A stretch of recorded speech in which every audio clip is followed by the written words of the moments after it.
Good evening, everybody, and welcome to the Roachland Podcast. I am your host, Roachland Perkins. And damn, we got content today and probably tomorrow.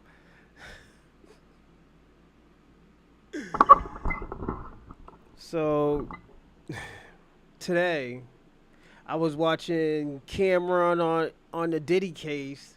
He had Mr. Punisher up. The guy, one of the escorts that was, pounding um, Cassie.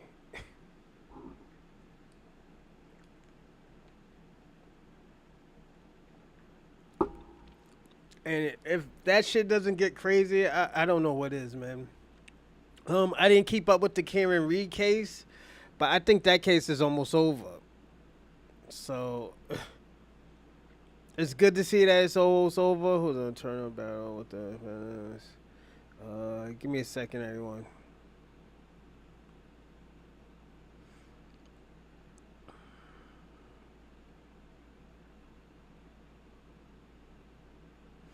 But yeah, I'm gonna say this.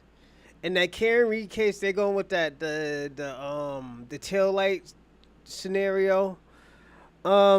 I think, like I said, I think Karen Reed's going to jail. I think the bitch is going to jail. Um, am I surprised? No, because that's why she's trying to get the mistrial right now. So I don't think there's gonna be another mistrial. I think she's gonna be guilty or innocent.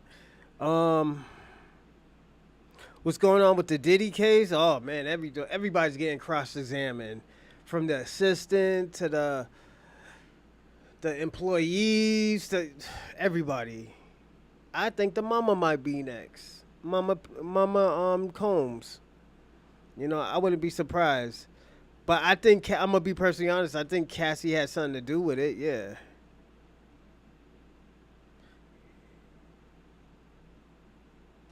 You know. Hold on. Karen Reed's murder mistrial. Explain this. And they talk about Karen Reed's gonna take the stand. I want to see that shit right there. I hope that's gonna be Friday. So.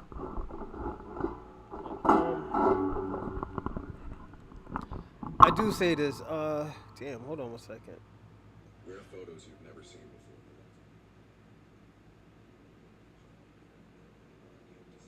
Give me a second.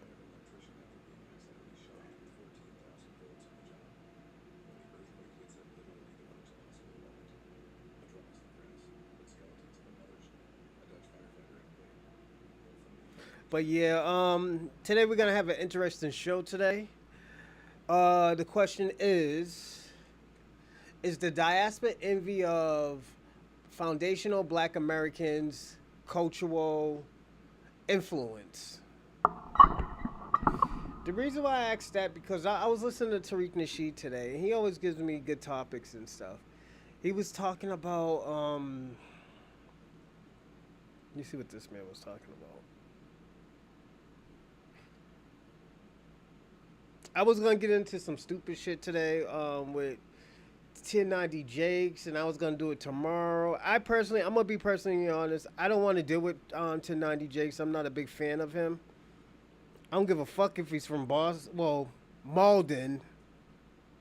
I hate when people say, "Oh yeah, he's from Boston." He's not from Boston. He's from Malden. He probably lived in Boston for a little bit, yeah. You know, but I think Hold on.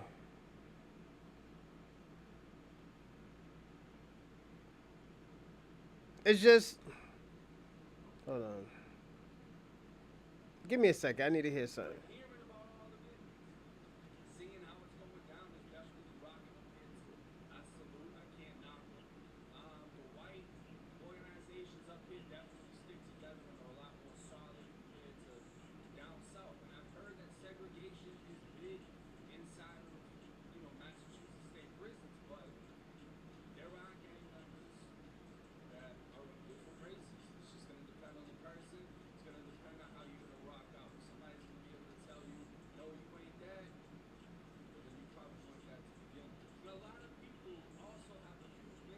Um,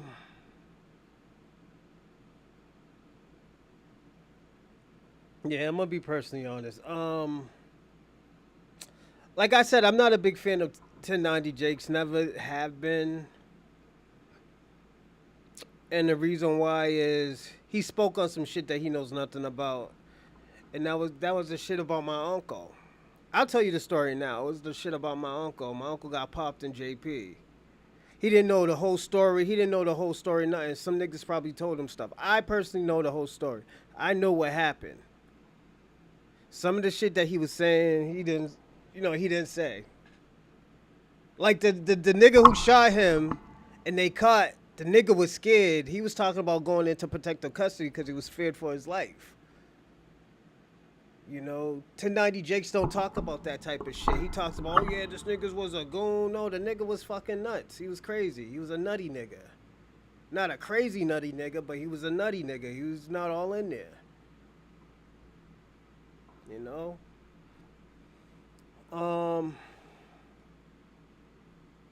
But as I always say, that's what certain white people do. They hear a little bit of smoke and say, yo, that's a fire. So I do, like I said, I don't fuck with it's just I don't know why people want to claim Boston anyways. It's just a whole bunch of black people. War and power. The Holy FBA. Salute to Holy FBA Code TV. How's everything, man? Yeah, so what I usually do, I just talk for like a hour, 45 minutes, then we jump into the topic. So whatever y'all want to talk about, it's just in a few minutes it's gonna start getting crazy. People gonna be talking about everything, and like we just start talking and stuff. Hey yo, you going to the Juneteenth this year?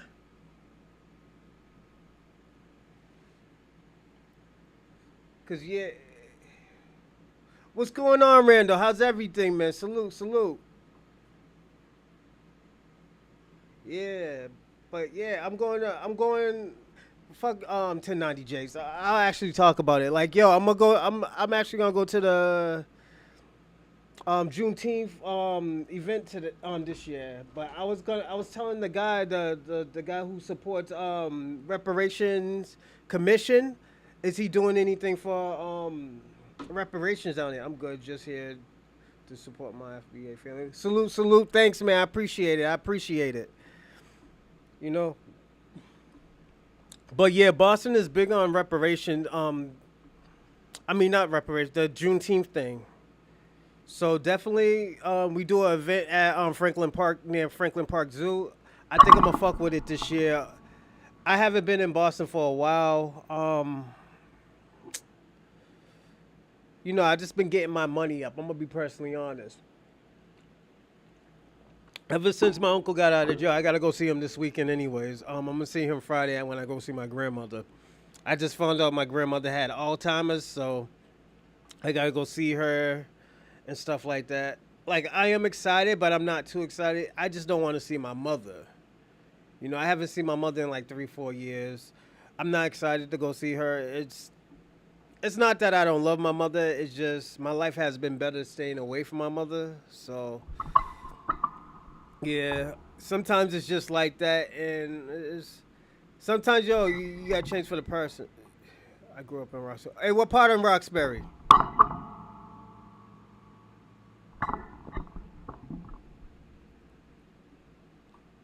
You gonna say OP, huh?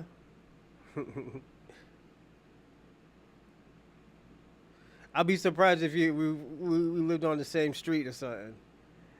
But yeah, I grew up in parts in Roxbury too. I grew up more in Jamaica Plain, so it was different from living in Jamaica Plain, living in Dorchester, living in Roxbury. I lived in all three of those places. Um, the place I like better, Warren Garden. Yeah, we live close to me. Yeah, I lived off of Moreland Street. Yeah, so we lived close. I lived off of Moreland Street. I lived on Mount Pleasant when I was younger too. I lived on Howard Ave, uh, and I lived in Heat Street Projects. So I lived in a lot of places. Uh, Oh yeah, I lived on Winthrop too. But it's Boston is different. I always tell people that. Are you still in Boston now? The Holy FBA code is two. You still live in Boston now? I used to live on Moreland. Yeah, me too. I lived on 116.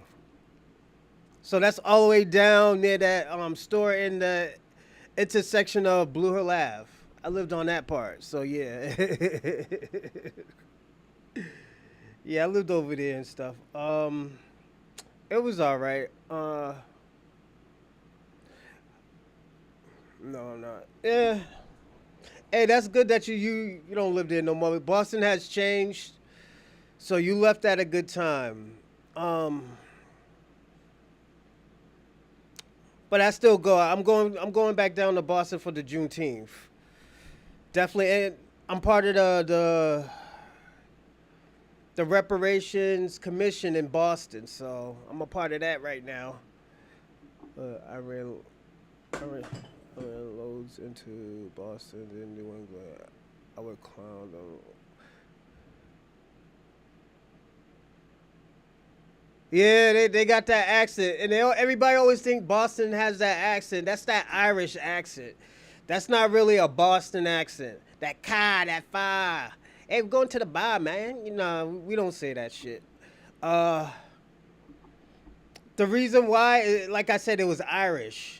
At one time in Massachusetts, it was mostly Irish in South Boston and Dorchester.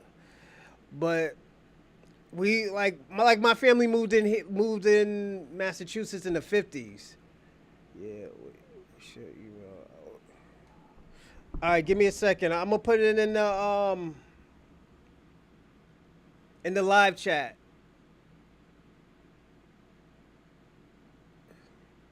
Yeah, that's an Irish accent. Yeah, Del Monte, it getting late. Give me a second. I'm gonna put it in my live chat right now. So let's see.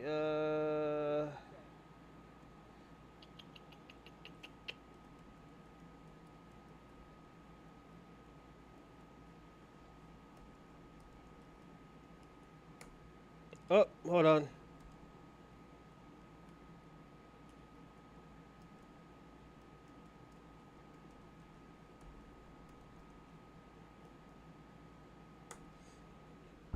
But yeah, you'd be surprised. Like Boston has changed, like super changed.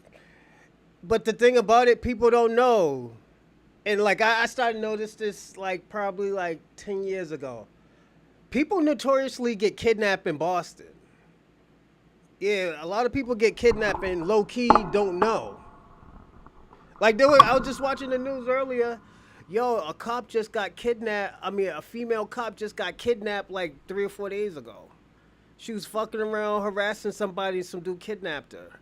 They're looking for her body now. They found her. They found her car, but not her.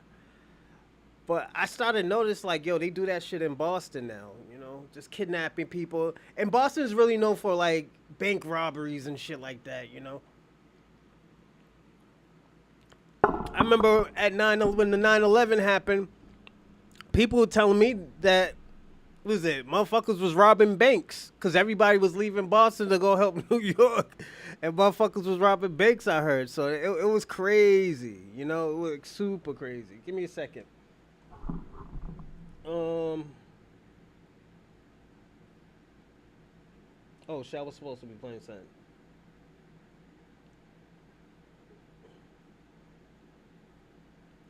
Give me 1 second, everybody. I'm sorry.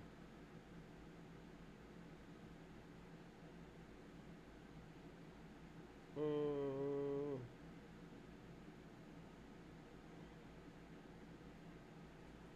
Yeah, people be robbing banks and shit in Boston, and you be so low key. And the thing about it, let me tell you who be lit on that shit.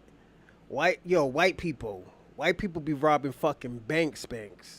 All jokes aside, white people be getting it in Boston too, like with the bank robbery and stuff. Like the gang banging, they haven't really been lit ever since, and I gotta be personally honest, they haven't really been lit since the mob times. Like they're still the mob is still existing in Massachusetts, but it's out of Boston, like Revere and Everett and like Chelsea and over in those areas. Charlestown, I think a little bit. You'd be surprised. You'll get a little bit of everything in Boston. Personally, it's but also too, it's easy to lose focus too if you're trying to do something like yo, I'm trying to like build a car and stuff. Like you lose focus like that because somebody's like, hey yo, let's go do something, let's go do. Oh, I got this bottle, you know. Where's Wakanda? What's going on? Shout out to Medi Corporata. Shout out to you, man. How's everything? You know, you'd be surprised, man. It's like, yo, Boston is super dope. Um, but you gotta be careful. And one thing in Boston, I always advise people don't wear sports hats. Don't wear sports hats. And the reason why, because most of them hoods is street hat gangs and stuff like that. So don't wear that shit. Probably wear a Boston hat, but don't try to wear like a Cincinnati Red hat, a Oakland hat, even a Miami Heat hat, Pittsburgh hat, Phillies hat, California hat. Like, you can't wear none of that shit. I think the closest and safest thing you should wear is a Celtics, maybe a Boston Red Sox, Chicago Sox. Yeah. So yeah, you'd be surprised, you know. Black crimes matter. Do they, huh? Nah, there's crime everywhere, man. It's just how you see things, you know. Like in Boston, Boston is very diverse. So you could say, oh yeah, black crimes matter. You could be even trolling. I don't know if you're trolling or not. But if you're trolling, like, yeah, everybody gets it in Boston. Spanish folks, Cape Verdeans, even some Africans, man. You know, everybody, it's not just black people, it's everybody. You know, everybody got some type of like hustle or scheming thing that they're doing. It always has been like that, you know, so it's I always tell people, yeah, you just gotta be careful out of there and stuff like that. And if you got a shoebox of sneakers and they, oh yeah, nice sneakers, what's your size? You might want to run, or if you have a gun, you might have to just show them the gun, like this is the size. The reason why, because they're probably trying to rob you. There's people that still do that. Even crackheads, man. Crackheads will beat you up and rob you. Yeah, crackheads get it in too, man. Crackheads, heroin addicts, all of that shit. You know, it's just no, like there's systematic racism in Massachusetts. It's just, most of those people are not from the South. Most of those people are not from the South. And I gotta be personally honest. Give me a second.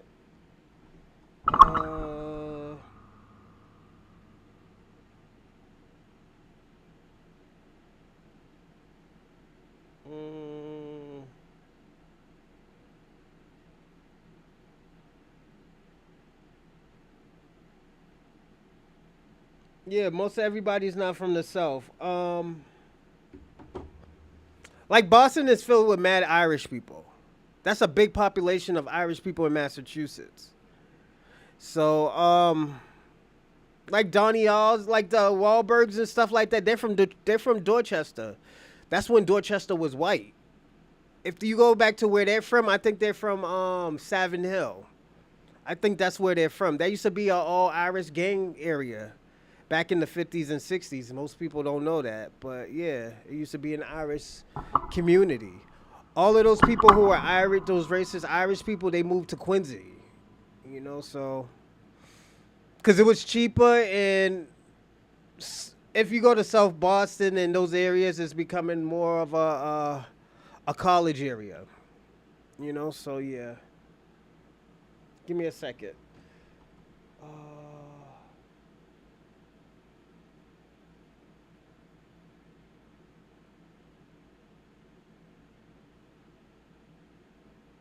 what the hell? But yeah, yeah, Boston, yeah, man, it's yeah, you'd be surprised. Um, Another place that is diverse is probably Seattle. Seattle's diverse too. If you ever go out, if you ever on the West Coast, cause y'all gotta understand too. Like when you fucking around with seafood in the East Coast, it's mostly lobster. You go to the West Coast, I think it's like lobster legs and shit like that. Was it crab legs and shit? Yeah, people be fucking with the crab legs heavy out there. You know. Oh shit. Yeah, they be fucking with the crab legs out there. You know.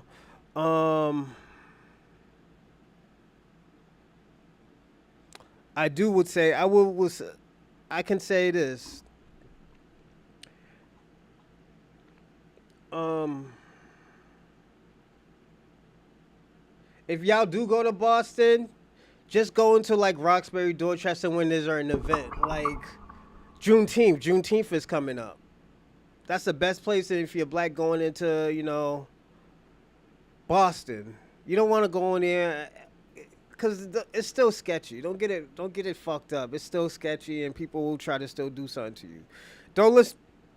Don't listen to Michelle Wu talking about, oh yeah, crime is down. Nah, crime ain't down. It's just low key. Like I was just telling y'all about my cousin in Mad Pen. This motherfucker shot his wife. Over a dispute. I know the motherfuckers was arguing. They both project niggas, so that's what happened when shit happened. When shit goes down. Now this motherfucker locked up and all in this fucking bag. Yeah, shit happens, man. I was just talking to my uncle about that. He's like, "Yeah, man, I heard. Yeah, that was your." Then I told my uncle, he didn't know that was my cousin because it's off my father's side. And my father, he's like, "Yeah, that's your cousin." I was like, "Yeah, I was like, "Yeah, he fucked up." He's like, "Yeah." He's like, "Yeah, what the fuck was he thinking?" I was like, "Thinking this bitch is crazy for saying that to me." I had to tell her. Yeah, he popped her, man. Yeah, he shot her, shot the kids, stabbed somebody. Yeah, he lost his fucking mind, man. Yeah, he got busy that day too. Cause who told me? I think my father told me that. He was like, "Yo, man, you heard what your cousin just did?" I was like, "What?" Yo, he popped his wife. I was like, "Damn." It was nuts too, man. Because it's like, why the fuck would you do that? Just leave the chick alone.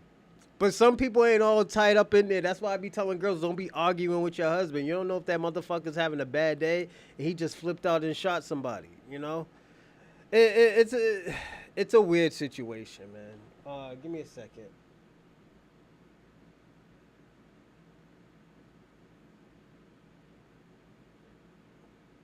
Um,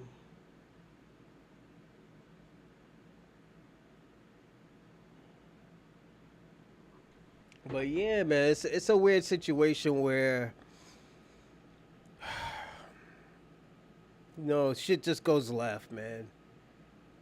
No, and that's how I see it because I seen a lot of fucking violence, and people still don't ask me how you so happy. It's like, yo, when you just find out motherfuckers is crazy, you just accept them for who they are. You don't be like, oh, this motherfucker's crazy. We need to fix them and all that. Nah, let the motherfucker be crazy. You know, let him be crazy by himself because he's gonna go to jail. But maybe that's the place where he need to be. you you can't save everybody. Sometimes some people have to be casualties. It's just that's how it is. It's just innocent casualties. You know, like when we hear something crazy, I remember I was scamming for years, scamming people, scamming. I didn't go to jail, but I got put in a rough situation in the time of my life when I was like super broke, where there was sometimes I didn't have food for days. And I'm just being personally honest with y'all. There's sometimes I didn't have food for days. So I was like, damn, when I got to do something. I started selling weed, you know? And I always tell people all the time, just selling weed in the street comes with bullshit, you know? Niggas always talking about, yo, yeah, like, I used to sell exotic. People used to sell point five for, I think $20. So I used to sell point 0.8, so at least a motherfucker could get a blunt, you know. selling point eight. And some niggas was like, damn, I gotta buy a 3.5 just to get like 2 or 3 blunts. And this is like probably 15 years ago. So I was like, damn, let me just hook these niggas up. If they want a 20, give them a point eight. At least they could get a nice, decent blunt, you know? And if you really want to get busy, I give them a 3.5 for 60, you know? They got that shit. At least you got that for 60. Or if you want, no, I did 2 grams for 50, 40 or 50, you know? Because niggas was selling gram, was it 3.5s for 60. So I said this. No, I was selling 1.5s for 25s. I was selling 3.5s for 50s and 60s. I just knew how to manipulate the numbers where, like, you know what, I made a good, decent amount off of it, you know? And it wasn't illegal, it was just a fine, you know? So it was weird. It was a weird situation. The way how I got through, I just learned how to longboard. When you learn how to longboard, they wouldn't expect you of selling weed. So I longboard. It comes with the territory. It's nuts though. I tell people all the time it's nuts because to me it's nuts because like I remember those days.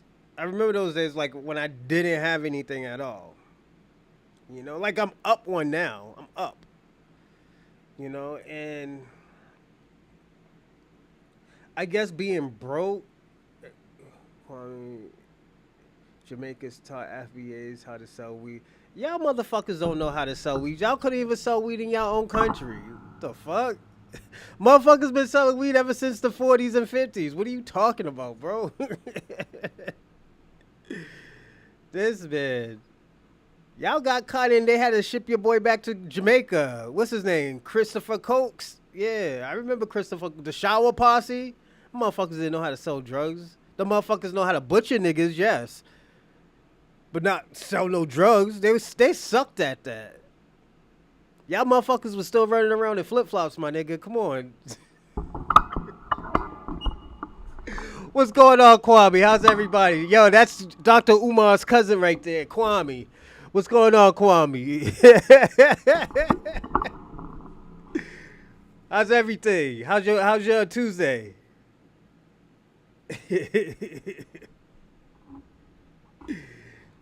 Nah, I'm fucking with you, Kwame. How's everything? This dude right here, Kwame, he's already ready.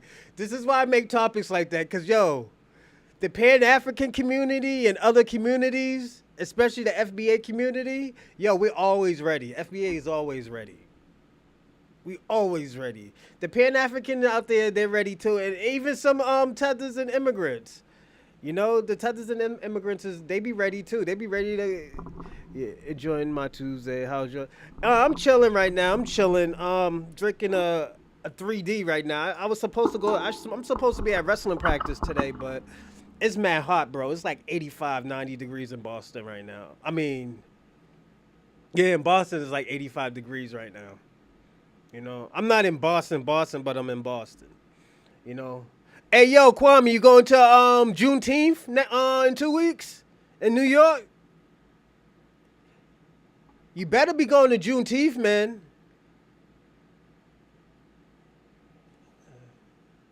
Gotta teach everyone. Y'all couldn't even teach, what's my man's name? 75-inch. That's it? Bro, it's like 85, almost 90 right now. Yo, I was gonna go wash my my Camaro. I was like, fuck that, man. Yeah, I'm tethering. Yeah, man, enjoy it, man. Enjoy that good food in Juneteenth, man. Yeah, enjoy the food, man. And like I said, just support, have a good time, man. It's not really I always tell people all the time, it's not. I was talking to my before I say what I said, yo, Kwame, I was talking to I texted my mans today about the Reparation Committee. I was saying like, yo, they gonna be down there at Juneteenth. Yo, see, man, yo, I be trying to get shit ready, bro. I be trying to get shit ready for reparations. Oh, to the audience, did y'all hear what happened in Oklahoma? They try to hoodwink all them old motherfuckers in Oklahoma. Talk about they giving reparations, but they ain't really giving money. I said, this is why I said these Democrats is sneaky. These motherfuckers is sneakies. We don't want to hear, oh yeah, we're going to pay for housing in school. Motherfucker don't want no white supremacy fucking school. Fuck out of here with that shit. We want money. We want tangibles and policies, baby. That's what we want. Give me a second.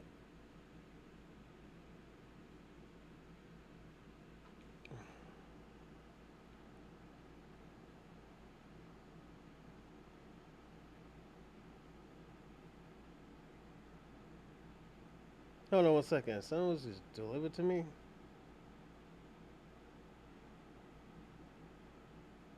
Hold on. Give me 1 second, everyone.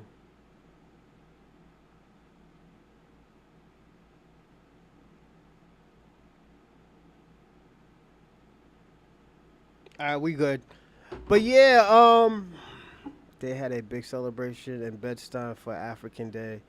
I hope Juneteenth is lit like, yo.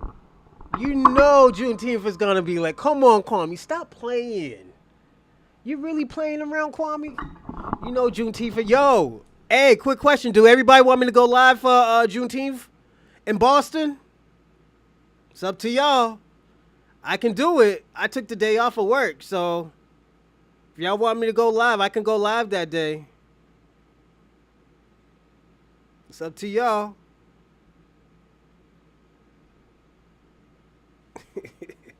I know them Africans was drinking. Yo, they were getting lit and everything. Motherfuckers ain't getting drunk until the sun goes down. So, yeah. Oh, yeah. Before I start, everybody, can you like and subscribe and also share this comment? And also, if you want to send in a donation, my donation is up top. And I will be putting it a few times in the live chat. So, definitely send in some donations for other projects and stuff, because I am doing other projects. This ain't the only project I will be doing. So yeah, we're gonna get nice out here, man. This is gonna be a big thing for everybody. This is gonna be more than just we do reparations. So Kwame was at Kayla's taking a greasy about. Oh, you was Kwame? That what you doing, Kwame? You wildin', Kwame. Kayla channel. I gotta look at Kayla's channel. Hold on, I'm gonna look at that shit right now. Give me a second. My nigga, Kwame's wildin' out. Yeah, told y'all Kwame be wildin' out.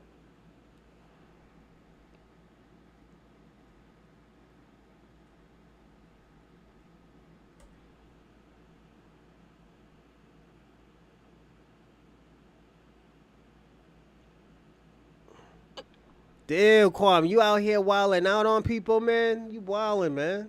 What's wrong with you, Kwame? Damn. But yeah, man, I think if y'all want me to go live for Juneteenth, definitely I'll do it. As we say, we need to support all these Black American events and stuff, definitely, because how sometimes we don't get the airplay. So we could do airplay, do live chat. We can do it. Fuck it, let's do it. I gotta have a battery, a charger. I might go to my pop's house, get that shit charged. Like, yo, we going out here, find parking. Yeah, we getting nice out here, man. So yeah, we Neanderthal snitch alert. Hey, Kwame, you out here, you out here wilding out on Kayla, man? Come on, Kwame, you wilding out, man. Oh shit, he said you think like a Neanderthal. Oh shit, Kwame, you mixed?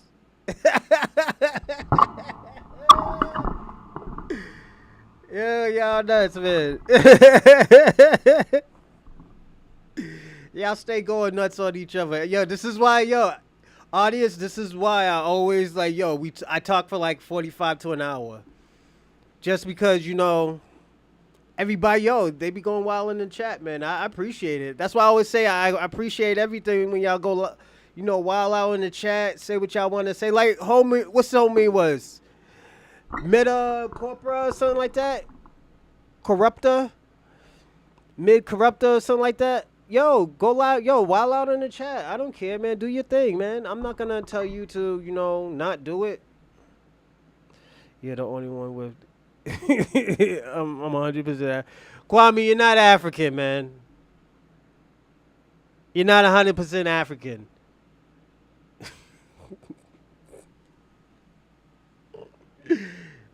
Yeah, he looks like Esau. Oh, shit.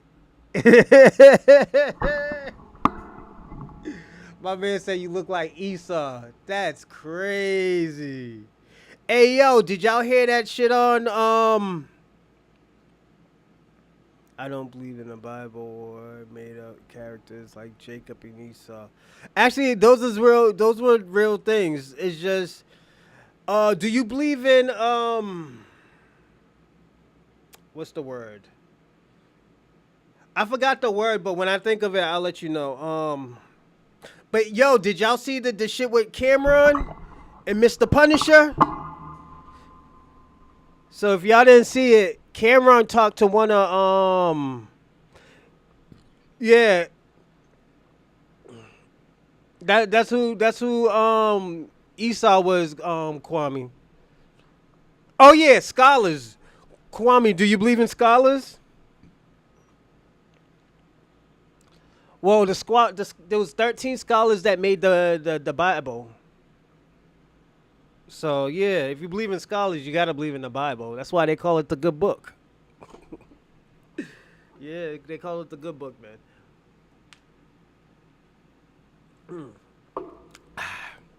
But yeah, yeah, that Cameron shit was crazy, man. I didn't even finish watching it because I had to jump online with y'all. What you say? Scholars don't believe biblical characters are real. Those are real characters. They found bones and everything.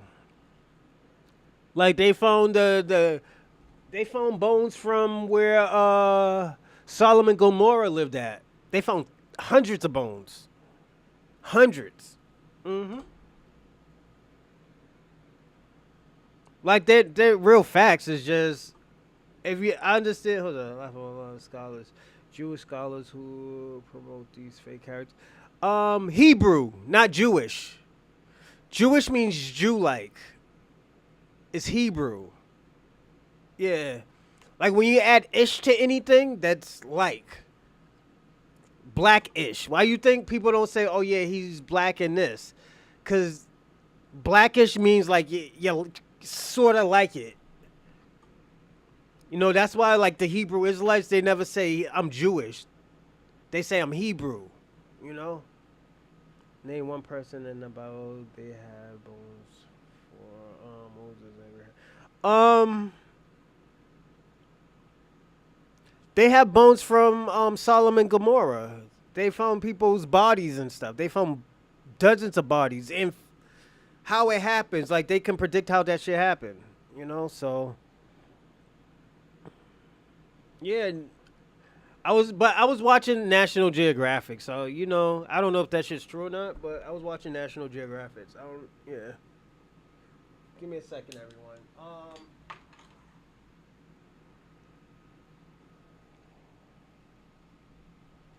Give me 1 second, everybody. I'm just putting it in my contacts. Why do I feel like I got a troll?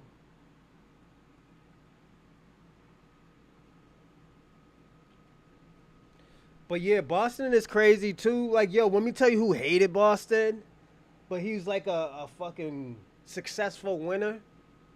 Bill Russell, the guy who the jersey that the guy I have on. Yeah, he hated Boston. He didn't hate Boston. He hated the people in Boston. They said They say they between Hebrew Israelites. Yeah, probably. I don't like. I know enough about the Hebrew Israelite, and I don't like to call it an ideology because I look at it as a lineage, just like foundational Black Americans. That's a lineage of Black people. You know, the Hebrew. No, I'm sorry. Hebrew Israelite is a bloodline. I'm sorry, it's a bloodline. This is what people think. Bill Russell's family was not Caribbean. Bill Russell was from Louisiana, my man. The fuck? You high, man? Why you always trying to take Black people's credit? This is why I wrote. This is why I did this topic today, actually, for you, Kwame. Bill Russell was not Caribbean. Jesus Christ. What bullshit title is Africans in?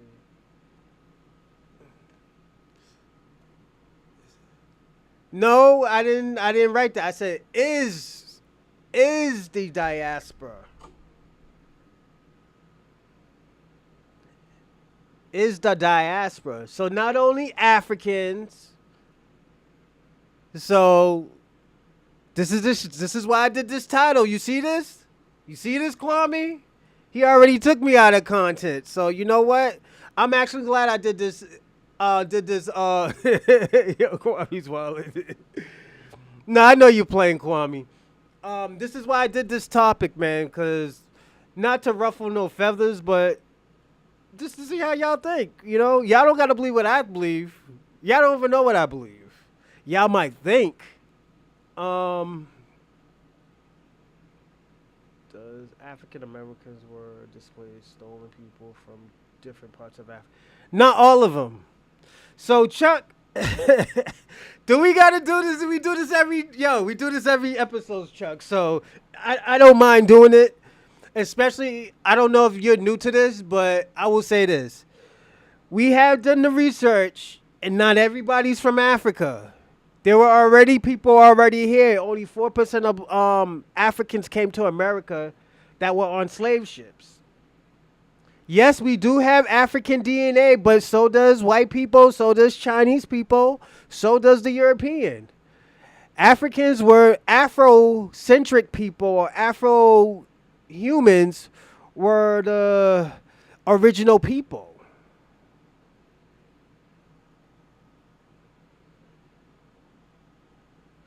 Nah, I don't do Jewish culture. That's not in my. I don't fuck with Jewish people like that. I'll tell you the story why. I used to go out with this Jewish girl when I was like 17, 18. And her father loved me. But he told me this real ill shit. He's like, yo, he said, I like you and I'm going to tell you this, but, you know, be careful around us. He said, Jewish people think of Black people as liquid money. I didn't get what he mean when he said that, but I knew not to fuck with him. You know, so I just try to stay far away from him as I can. But we already did the research. Only 4%. Less than 400,000 people came from Africa to America. We were already here. So there was a lot more that went to Brazil. I can say that. So yeah, Chuck. You're Pan-African, I could tell. It's cool. We like Pan-Africans over here. You know, but as I said, well, we could get into it and stuff like that. It's just one thing I will say, and we will watch some Tariq Nasheed videos because we all love them over here. We like people talk. Let me tell you one thing, Chuck. If you talk shit in the live, it's all right. We don't mind if you talk shit, you know, bug out, troll. This is what we do over here. We do this shit over here. So, yeah.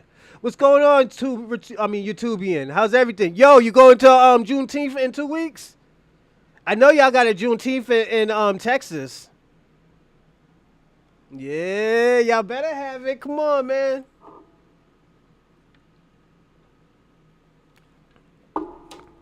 Oh. Yo, Kwame, I heard what y'all doing in for Juneteenth in New York, man.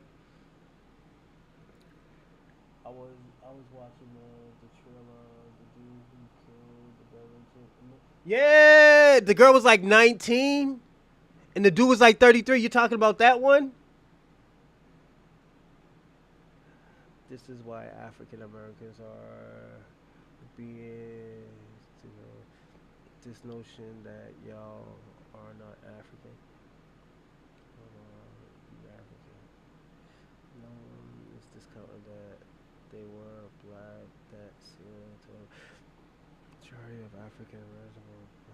No, that's not true, my friend. We were already here. Um, like we seen the research. We have done research on this show. You know, Kwame told me there was like 12 million of us that came over here, but it was only 400,000, less than 400,000. You know, I would say maybe a small amount might have been, but I'm full-blooded Indian, you know, and have asked my grandfather and my mother that question. Yeah, see, yeah, she was going to be a very, yeah, man, yo, yeah. I think he like dismembered her body, Youtubian, and everything. Yeah, yo, this is one of them creepy white people. This is why, yo, I remember it was I think a month ago I did a show on when black women date out their race. Do they date the bare minimum guy?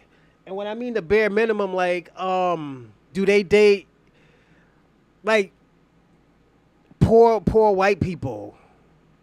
You know, they date the bare minimum white guy. So they end up paying like 7 out of 10 for for like the dates and all of that other stuff, the events. Is because the black women are successful, but it's weird. I spoke to my uncle about that shit. My uncle who's in Virginia. You know, but what's going on, Ryan Gardner? I'll just call you RG. You got a long ass name, my man. You and Kwame. Kwame got like 60. Kwame got an Akon name. He got like 100 words in his name. Kwame does.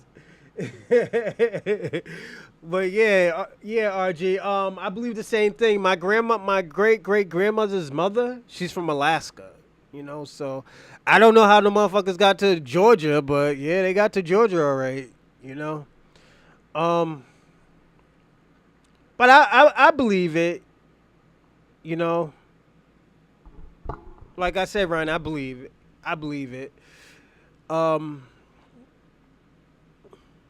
But yeah, you be surprised, man. Like, yo, the shit that you see in, yo, what was it? You didn't have to be African to be a slave. Yeah, but don't forget also too, a lot of black people were fighting. Like a lot of black people were fighting in America. They wasn't like, oh yeah, we're slaves. They out here Nah, these motherfuckers was out here fighting. That's why it took them so long to get Florida, Louisiana, those places, because at the end of the day, they were using guerrilla warfare. They was already tapped into the environment because they've been there for thousands of years. These white people didn't know how to get there, you know. What's going on, Ooh, excuse me. What's going on, Dean? How's everything? But yeah, you'd be surprised. Like, people be tapped into that type of shit, you know, just, you know, that's why people are starting to say, like, yo, and the thing about it, everybody, this is what y'all Africans and y'all Caribbeans do. Oh, yeah, y'all need to research y'all culture. Research your background. Now when we research our background, we find out we're natives and not, you know, we had an ethnogenesis. Oh, y'all don't like us. This is xenophobic. Ah, you know, all this bullshit. It's just like, yo, y'all are never happy. Only time y'all happy is when we doing that, when we're down. Like, let's personally be honest. When we down, that's what y'all want to be. Oh yeah, you know, this is where y'all lit. You know, hold on 1 second. This is Wiz Mason. Yeah, man, y'all be wilding out, man. Give me a second. Let me tap him in because I totally forgot to send this shit to him, so he's gonna be on his shit. So that's my man's. My man's was like, yo, man, why you didn't, why you didn't tap me in? Yeah, why you ain't tap me in, man? I want to be on the show too. Yeah, man. But yeah, yo, you be surprised, man. Like, yo, and most black people like me had maternal blood from various native tribes. Yup, see, ethnogenesis. Go on, Dion, let them know. Yeah, it's true. Like people were native to this land. It's just like I don't get it. Nah, dude. We Pan-Africanists. We advocating for African Americans to go back home. So you're telling Elon Musk to come back home too? Elon Musk is basically African American. Elon Musk is African American. His kids is African American. Wasn't they born in America? Is it Elon Musk from South Africa?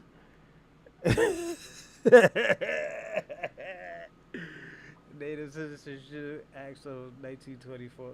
Kwame, where you getting this shit from? See, yo, he's gonna start trolling. Go on, Kwame, get your shit off. My man trying to get his shit off right now. Go on, Kwame. It is since 1924 versus the 14th Amendment. Yeah. My man, he's getting his shit on, nah, nigga. The children of the soul. Soil, there you go. The children of the soil, yeah. Yo, it be like that, man, I'm from South Africa. So what, yo, you want us to send Elon Musk back to y'all country too and them 50 South Africans? We'll send them back to South Africa too if you want us to. You want them to come back home, right? You say you want Africans to come back home, right? He know I'm fucking with him too. He's like, nah, bro. He look like he has officially.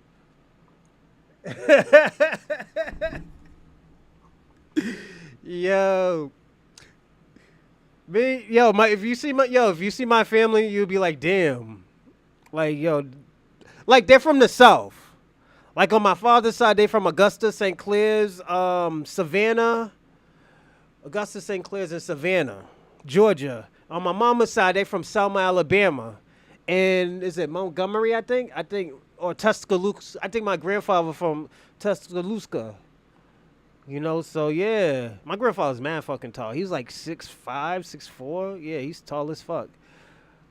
What's going on, Borrowed Time? How's everything? Yeah. Come rebuild your legacy. I'm not building again in Africa, no. Cause all they gonna do is scam us of that land. No, I'm good. They can't even give us dual citizenship. Why would we build Africa? I don't get that. Yo, you trying to get scammed, Chuck, man? Damn. Hold on, Chuck. You from South Africa? Oh yeah, you can't even get reparations. Want to be technically American is big ass hell South But we don't talk about that. Rebuild huts. Yeah. Yeah, man, we ain't building no mud huts in Africa, man. That's too much digging, man. Yeah, man. Yo, won't y'all do what the Japanese do? I told y'all what the Japanese did. When America bombed their fucking country, you know what they did? They sent the people from Japan all the way to America. They picked up all that information to rebuild. And they started passing on the information in Japan. That's why Japan is so successful now. Nah, South Africa is not a first world country, homie. Maybe second. And the reason why, because y'all got white Africans over there.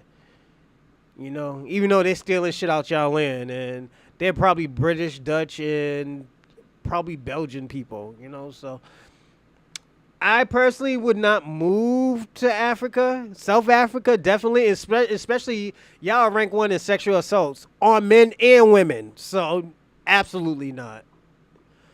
I don't even think people would want to get locked up in South Africa. I'd rather get locked up in fucking Russia than to get locked up in South Africa. Because somebody's going to fuck you, you know?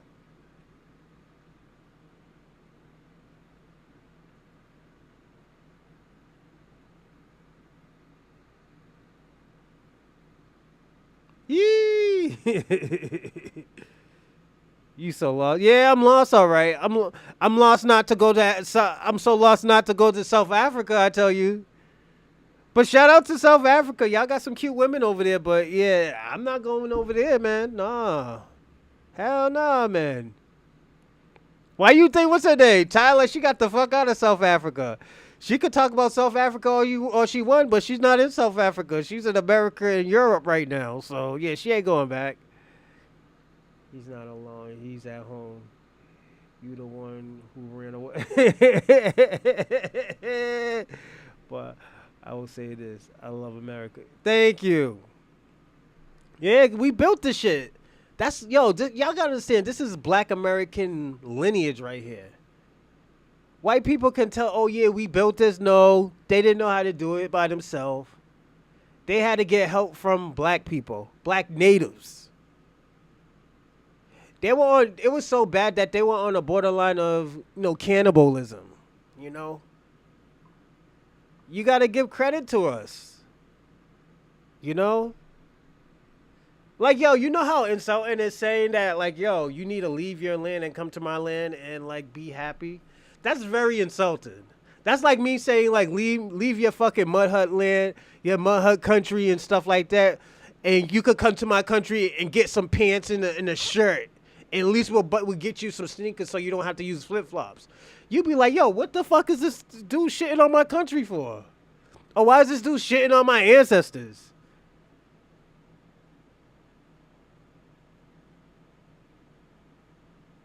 Yeah, but y'all gotta pay rent too, but y'all just pay it to the Europeans. Like, what?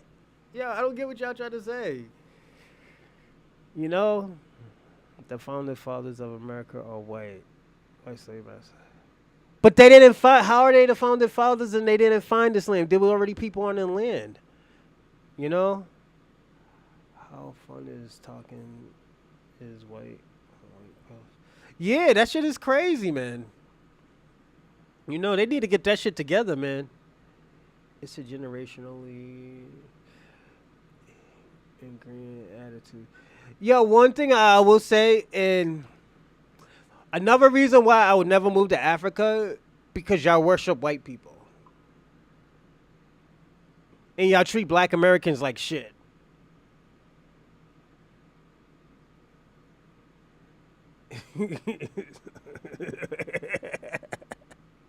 Yo, Chuck, you crazy, my man. The black Moors dominated them and put them through hell. Yeah, it's true. If you natives to America, you can't get reparations. What are you talking about? Of course you can. Kwame, you just saying anything right now. This is why I fuck with Kwame heavy. He just says everything. And you be like, yo, what are you talking about? Like, he throws me off. He throws me off track sometimes. I'm like, yo, what the fuck? But this is why I fuck with Kwame heavy. You place the flag every. No, we got our own national anthem. Ooh, Dion's probably kind of right about that. Hey, man, I gotta talk to y'all about that. Why would we go back to Africa and y'all sold them 4% of them Africans? You know? I just want to know that question. Why would we go back and y'all sold those 4% of those Africans? Y'all got like 10 million Africans out of Africa. Why would a motherfucker want to go back?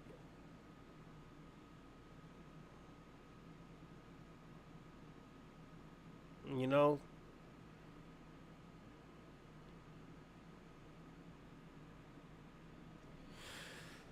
Reparation will only apply to slaves from the transatlantic slave trade, not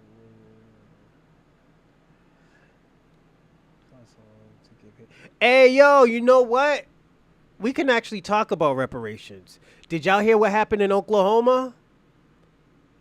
I hope they deny that shit and say like, no, we need more. We need payments. You know, this breaks. This they sold us.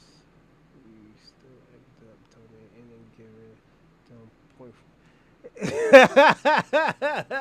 Oh shit! Yo, borrow time is off the hook today. Yo, let me ask y'all a question. I'm gonna play a video of what these motherfuckers did to these people in Oklahoma. And y'all gotta pay attention. They didn't want to give him no money, but they gave him like it's a weird. Y'all see the weird shit that I'm talking about. Go on, y'all can still go crazy. This borrowed time is literally as fuck. A guy is 10 times better than the projects. It don't smell like piss, and you don't. Well, because it smelled like shit, man. It smelled like horse shit and stuff, and like hyena piss. You know, so y'all don't gotta piss. The animals piss where y'all live at, man. Fuck that.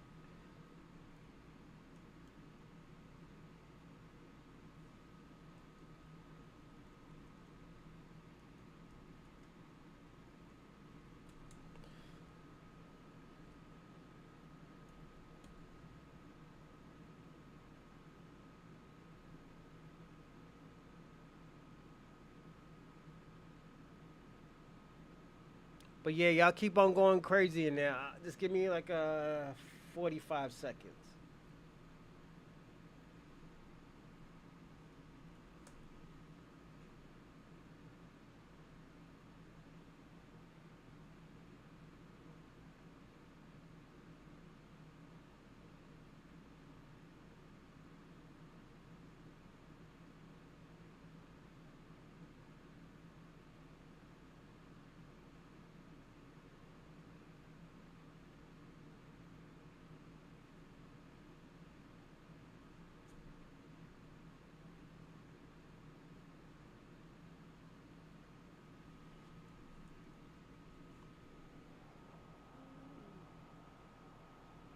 You dumb bro.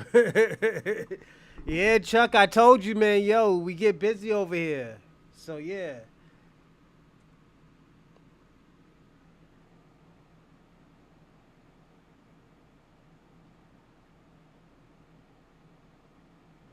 Yeah, we get busy over here, Chuck, man. I hope you're enjoying this, man. Like I say, have fun. This is what we do all the time. Yeah, I want a casino too, player. I think I want to. Yo, you know what I want? Yo, let me tell y'all what it. Yo, I'm gonna do a show talking about when black people, when foundational black Americans get their reparation. What are they gonna do with their reparation? I know, yo. The first thing I'm going, like I always tell y'all every day. First thing I'm gonna do, I'm going to Magic City in Atlanta and go get some lemon pepper chicken and drop like 5,000 down. Then I'm going back home and start a media business. But we're gonna drop. Yeah, we dropping somebody down, man. Yeah, I'm going to Magic City. Hey, like I always ask y'all, why y'all care what these motherfuckers do with y'all their money? If a motherfucker want to spend like $300,000 on crack cocaine, let that motherfucker do it. That's what he did with his money. We see these fucking Native Americans drink their fucking life away every day, and nobody will say shit. Like, what are we talking about? You know? What's going on, Del Monte? Nah, I just said like, yo, these Native Americans in the reservation, they be drinking their fucking life away, man. It is, and going to Canada, they committing suicide up there on a high level, like they're Japanese. Yeah, they on some shit like that. So yeah. Oh yeah, they on that type of time in Canada.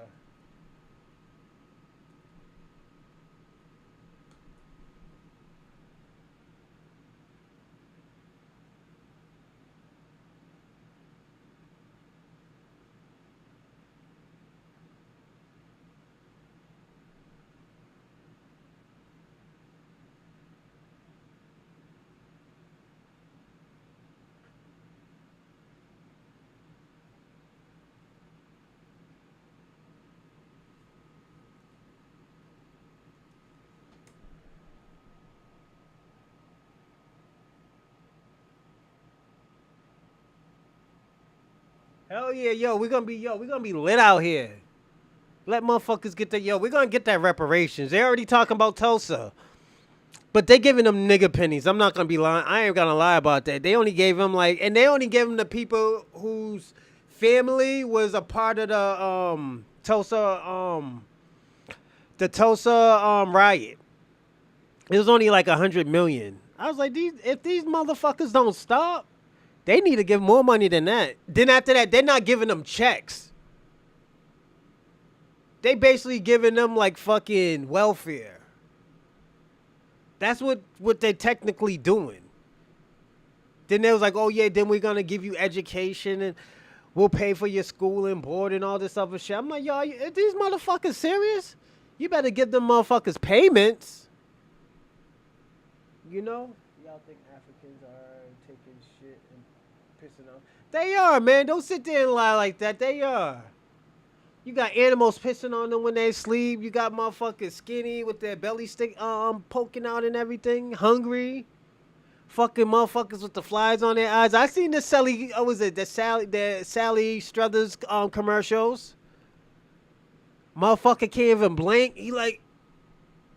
Then he's like shaking like it's cold. Yeah, the motherfuckers out here hungry, man. I think they're still gonna give it to you because one of your family members is a part of the slave trade. Yeah, they're still gonna give it to you. That's just how that shit is. It's a lineage thing. It's not like, oh yeah, some communities must. Yeah, you'd be surprised. Nigga, right here in America. Oh, you in America, Chuck? Nah, man, that's motherfuckers on drugs. There ain't no hungry people out here. If they're hungry, they could go to the homeless shelter.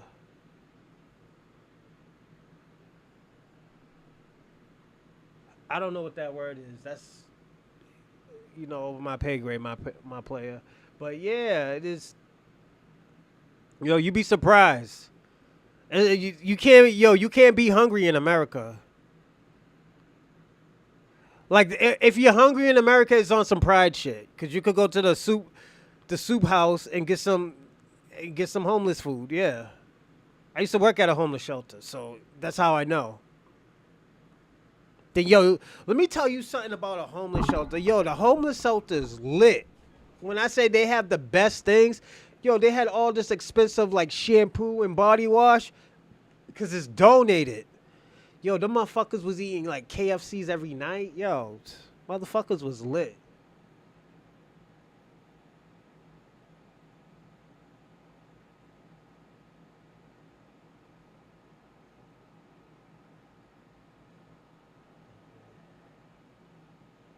So, cause Africans were rich, they sold black people. They sold other Africans.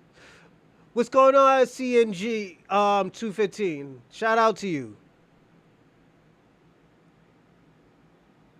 Yeah, man, that's I don't think you want to say that, Chuck. I mean, right? Who's it? Yeah, well, right. Shouldn't pay that. Africans could, cause they didn't get stolen. They got sold, and cause in the time Africa was a rich country. Yeah, Africa was a rich country.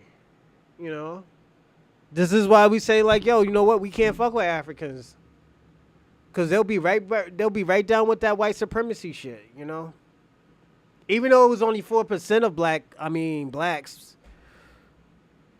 Nothing chilling. You going to the reparation events in your state? I'm definitely going.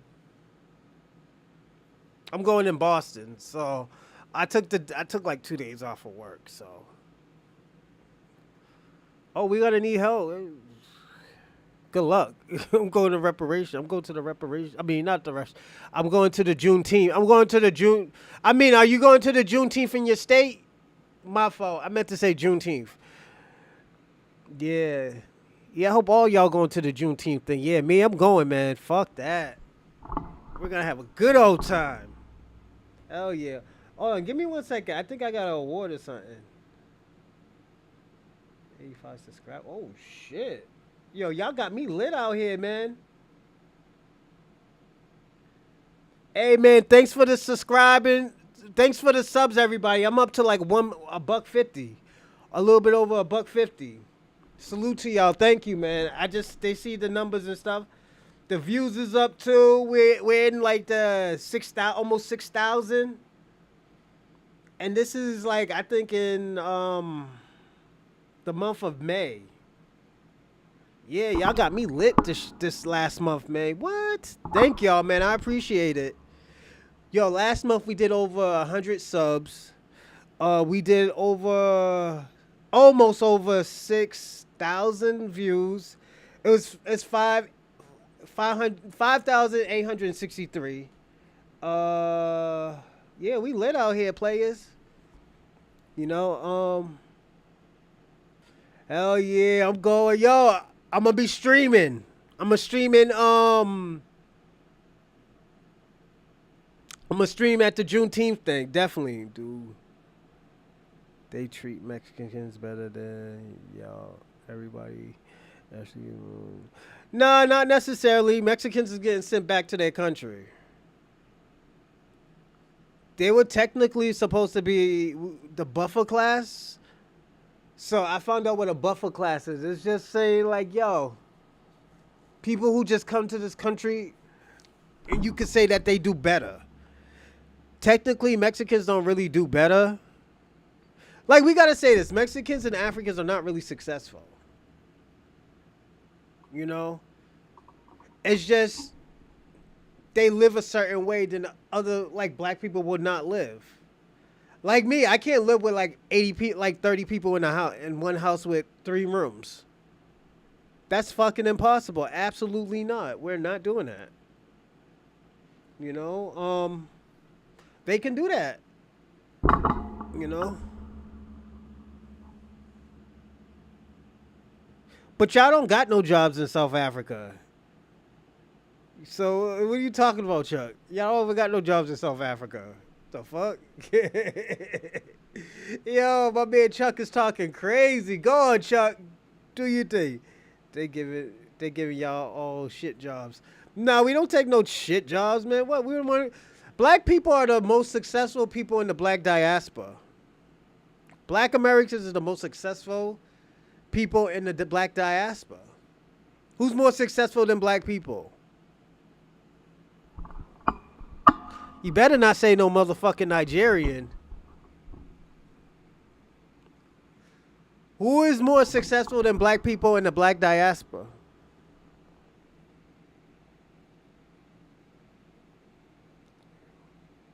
On your own shit. Go on. Chuck, you gotta tell me this. Kwame, you gotta tell me. Ryan, if you want to throw out somebody, you can. There ain't nobody successful than a black person. You know? Just being brutally honest, you know? And it's not that I'm shitting on people, it's just, that's the truth.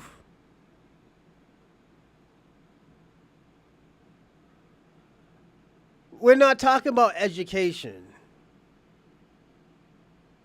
You know, we're talking about successful businesses, successful companies. It's going to be black Americans. I'm telling you. Who is more successful? You tell me first, then I'll research it. This is what we're going to do. That's the myth right there, the legend. Shabaka. What's going on, player? Yo, I got another I got your brother in Pan-African Chuck right here, Shabaka. Yo, Chuck, Shabaka's a Pan-African too. Yeah, my man's a Pan-African too. Yo, Shabaka, Chuck, he's in South America. He's in South Africa right now. You can't do shit without education. But I'm asking you, so if I'm asking you, who is more successful than black Americans as a whole, you got to name something and we can look it up. I want to know what you think. Just throw a name out. Chuck, just throw a name out. We'll look it up.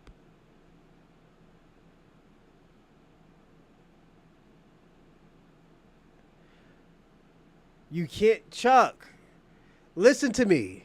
Throw a name out, and we're going to see if they're more successful than black Americans as a whole. White Europeans are not part of the black diaspora. Arabs is not part of the black diaspora. Chinese people are not part of the black diaspora. Come on, Kwame. Japanese people are not part of the black diaspora. Come on, Kwame. What are you doing, man?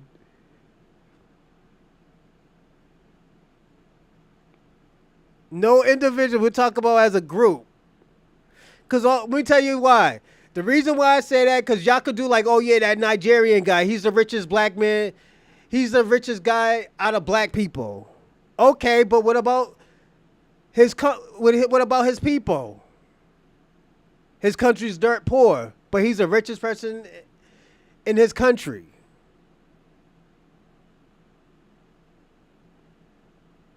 Yeah, that's what Jamaicans are not richer than black Americans, Kwame. No. Your countries wouldn't be looking like that if y'all was the richest. Canadians are not richer than black people, Kwame. They're not. And you know that, Kwame. Why you playing with me? Africans are first generation are cleaning the floors. What? And what? That not in business, not in successful businesses. Y'all going on by the people, a few people that are doctors and nurses. That shit don't mean anything. This is what I'm talking about. We're talking about as a whole. We got Beyonce. We got Jay-Z. We got Tariq Nasheed even. We got, who's the other guy? Ice Cube. We got Ice-T. We got a lot of Ben Carson. Like, we got a lot of people, man. Oh, they're the best doctors? So why do they come over? Why do they come to America to get seen for doctors, for health? If Nigerians has the best doctors, why do they come to America for health? Why do they come to America to get trained? How could Africans and Caribbeans can't work hard in their own country? Thank you, Jeff 20. And shout, what's going on, Jeff 2131? Yeah, why don't they work hard in their own country? You know?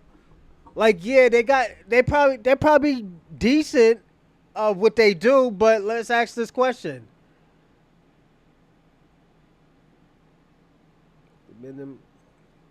The median household income for black Americans was 60,000. But Kwame, the average salary for a person just generally is like 30,000-40,000, Kwame. A lot of people only make 30,000-40,000 a year, Kwame. This is what I'm trying to tell you. So this is why I say what you say is kind of a false narrative. Not that many people make a lot of money, Kwame. The reason why Africans and Jamaicans probably make more money because they work 4 or 5 jobs. Then they live with people. They live with a whole bunch of people paying one rent. So they probably paying like less than $300 a month in bills. Not including their phone bills and their car insurance. Yeah.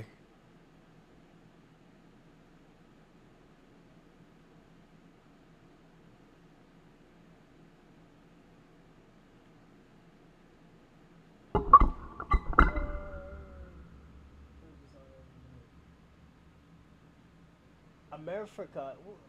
Hey, Chuck, what are you trying to say?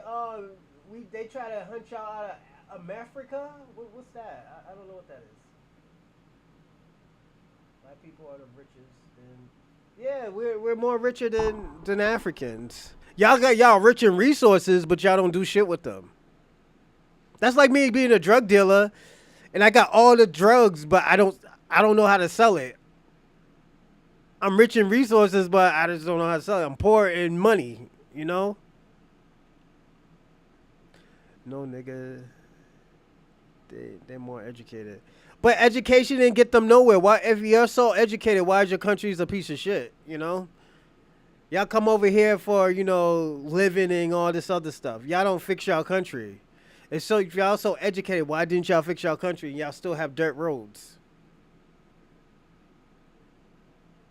Y'all not growing anything. It's crazy. Okay, you can have all the wisdom in the world, but if you're not using your wisdom, what is it good for? Like, yo, you can have wisdom like fucking Elon Musk, but if you're not using your wisdom, Chuck, it doesn't mean anything. You know? So yeah, you could be the smartest. You could be the smartest person in the world, but it's just if you're not doing anything with it, it doesn't mean anything. You just be a crazy nigga that know everything. That's it. I'll just be personally honest. Black Americans have over 500,000 parent and multiple investments, while Africa haven't invented anything despite it being around over 1,000 years. Oh, that's a good one, Chuck. I didn't even think about that. I mean, Jeff, I'm sorry, Jeff. I didn't even think about that, Jeff. That's a good, statement. It's because a capital control we being kept from develop. Oh, he blaming the government. Oh my God! Don't start that, Chuck. It's the government. It's the government. Yo, Chuck, what you think we deal with over here? We deal with COINTELPRO. We deal with fucking CIA, FBI. What you think brought down our leaders in America? The government. We out that. That's why we own Africanness. Where is Africanness? I just being kept from who exactly? The government's keeping them from building this country. That's what we talking about, Joe. Yo, wilding today. Y'all are wilding. Yo, I'm gonna say this, all right? Neocolonialism. But yo, hold up, wait a minute. So if it's not the government, it's colonialism. I think that's what it's called. Since you said that, aren't y'all the majority? Aren't y'all the majority in South Africa?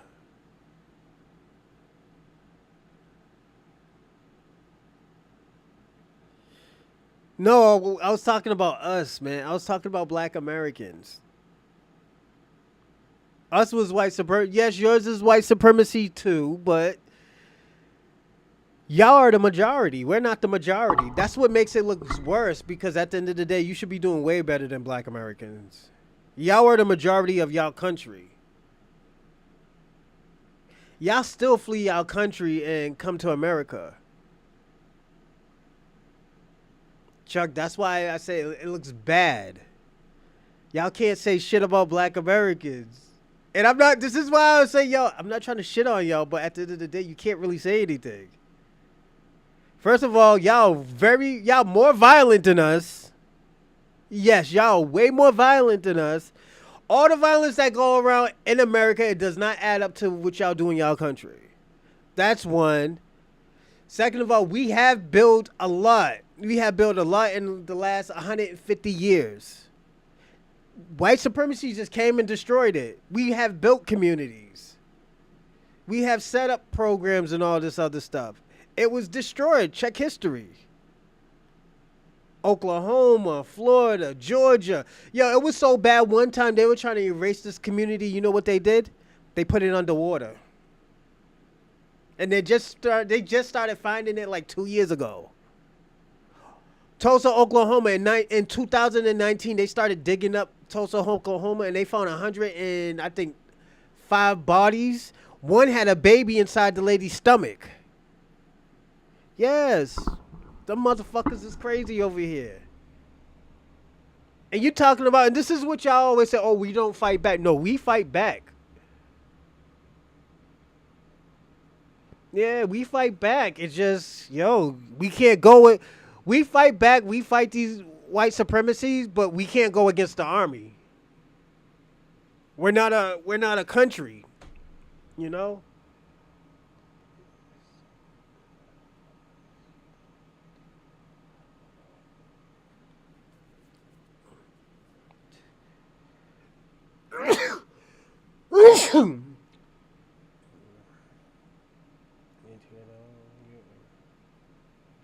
Okay, so Shabaka, I'm gonna say this. You say that about Black Americans, but that's only 10% of Black America. Most of us actually do so. Most of us have jobs. Most of us live life. Yeah, we actually do stuff. Freeways and black neighborhoods to keep. Yep, that's true. Yes, that's actually true, Jeff. So yeah, now I'm gonna go back to Shabaka because Jeff is right about that. Shabaka, you can't say that because at the end of the day, when we were making our own money, they were still fucking with us. And this is why I asked the question. And like, yo, most of y'all are from a different lineage than Black Americans. And the question is the diaspora envy of of foundational Black Americans and no Black Americans cultural influence. Now the question is, I'm gonna change it a little bit. What is the influence that Africans have culturally influenced to the world and others? What did they influence?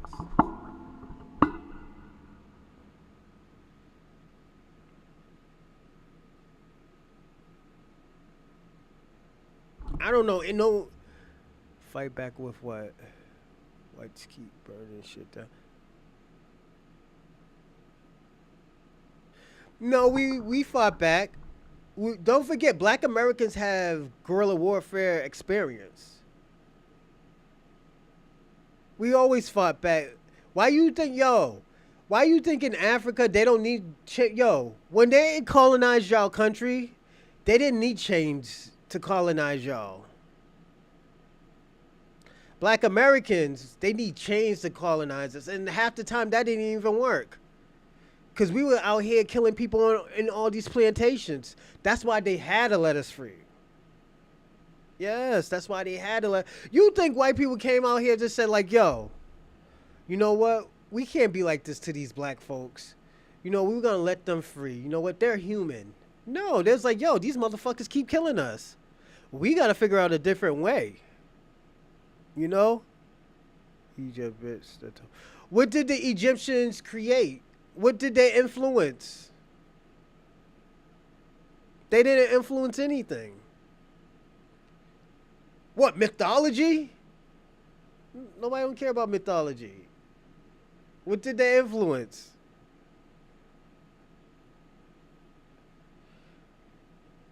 Ran away from where? We're still in our country. What are you talking about? Go on, Chuck. You doing your thing. I'm letting you do that thing. See that, Shabaka? You can't even name one either. Africans didn't influence anything. They just did it.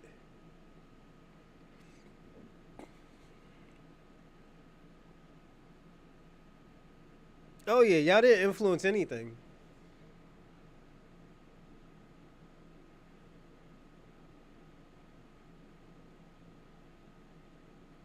Facts. Chemistry and science.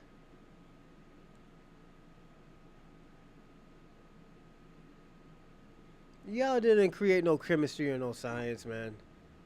Medicine. What type of medicine? What type of medicine? Now the question is, what type of medicine? What type of science? Anything can be science. What type of science did you? Because science could be anything. You're just saying anything. I could be like, oh yeah, black people created gravity. What do you mean gravity? Pick a science. Math. Okay, we could say math. But y'all didn't do nothing with it. That's what I'm trying to say. Y'all created it, but y'all didn't do nothing with it. You didn't influence anything. Like, I could be like this. Egyptians created physics. But they didn't teach physics to anybody. You know why? No, y'all didn't create modern medicine.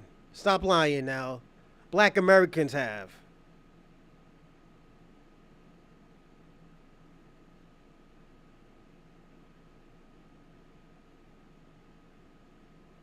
Thank you. Created an invention. That's why I say it's just. I get what you're saying, Chuck, but y'all didn't create it. And no, Shabaka, stop lying. That was black Americans.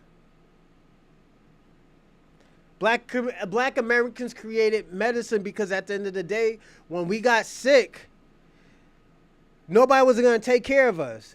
There was no such thing as health insurance when you're in slavery. Well, when some were in slavery. So they use hoodoo, not voodoo, hoodoo. Y'all had a form of it, but y'all didn't create it.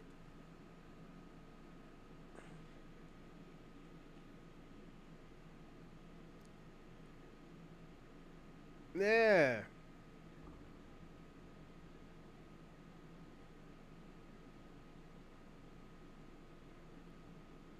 What part of chemistry that they invented?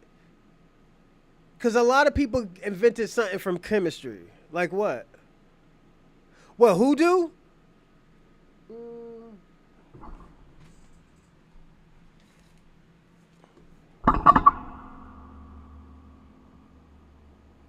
Hoodoo.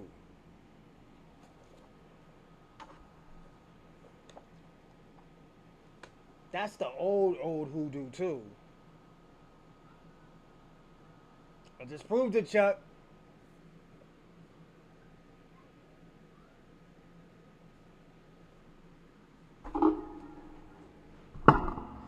You did it to me, Chuck. I had to show you. I had to show you the book, man. Yeah. Yeah, we get lit like that. Yeah, like, yo, you'd be surprised. Our culture get lit. You know? That's why I like to have conversations with Pan-Africans and people from other countries and stuff. Because y'all do teach me. Don't get me wrong. Y'all do teach me something. This is all the medicines and stuff that we created over 500-600 years.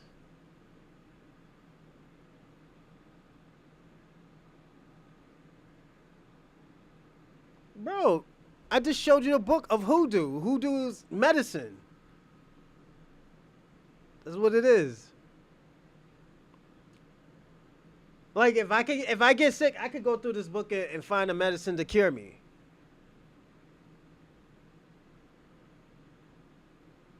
Yeah. Facts, Jeff. Let them know. So what about the book you probably never read? I read a little bit of it. It's super dope. Let me see which one I like.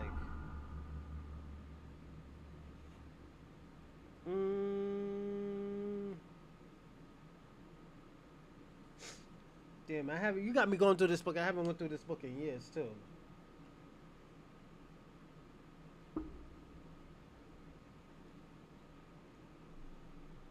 Let's see.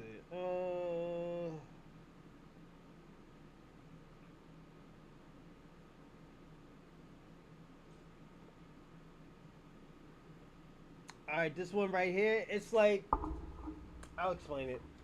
Say if somebody's sick, like a stroked throat.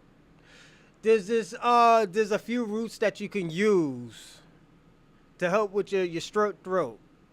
It's like probably I want to say 5. You can even get it from a regular store, like a ginger root. Uh, I think a bell pepper. Yo, it's a lot. That one is dope. This is not. Salute. What's up with you? This is not Tiki Tong. Harvard used to have a building where they reformulate these herbs into pills form C. Ah. Google what? What are we Googling? So, Chuck, this is why I said, like, black Americans culturally influence the world. But the question is, what did Africans culturally influence?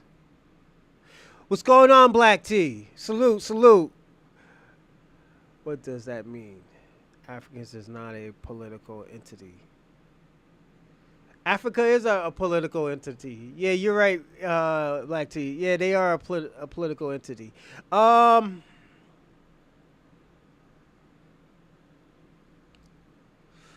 The African was the Liberations. That's a political entity. Pan-Africanism is a political entity. Yes, it is. That's all political. You don't think Pan-Africanism is political?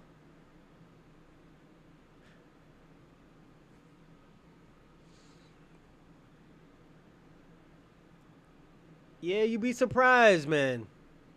You know,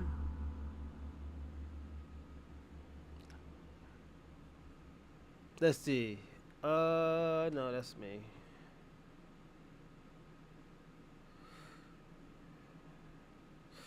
Do y'all want to get into a Tariq Nasheed video? This was from like 3 weeks ago. There's not African is a collection of independent countries.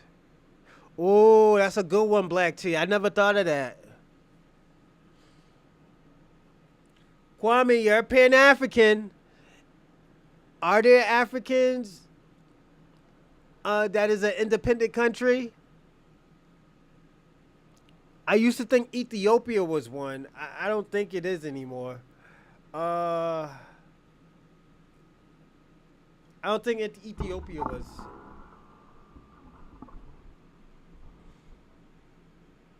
You know?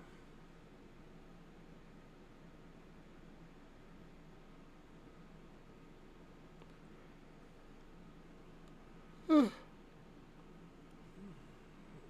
shit, give me a second. Yeah, you know any Shabaka, Kwame? Chuck?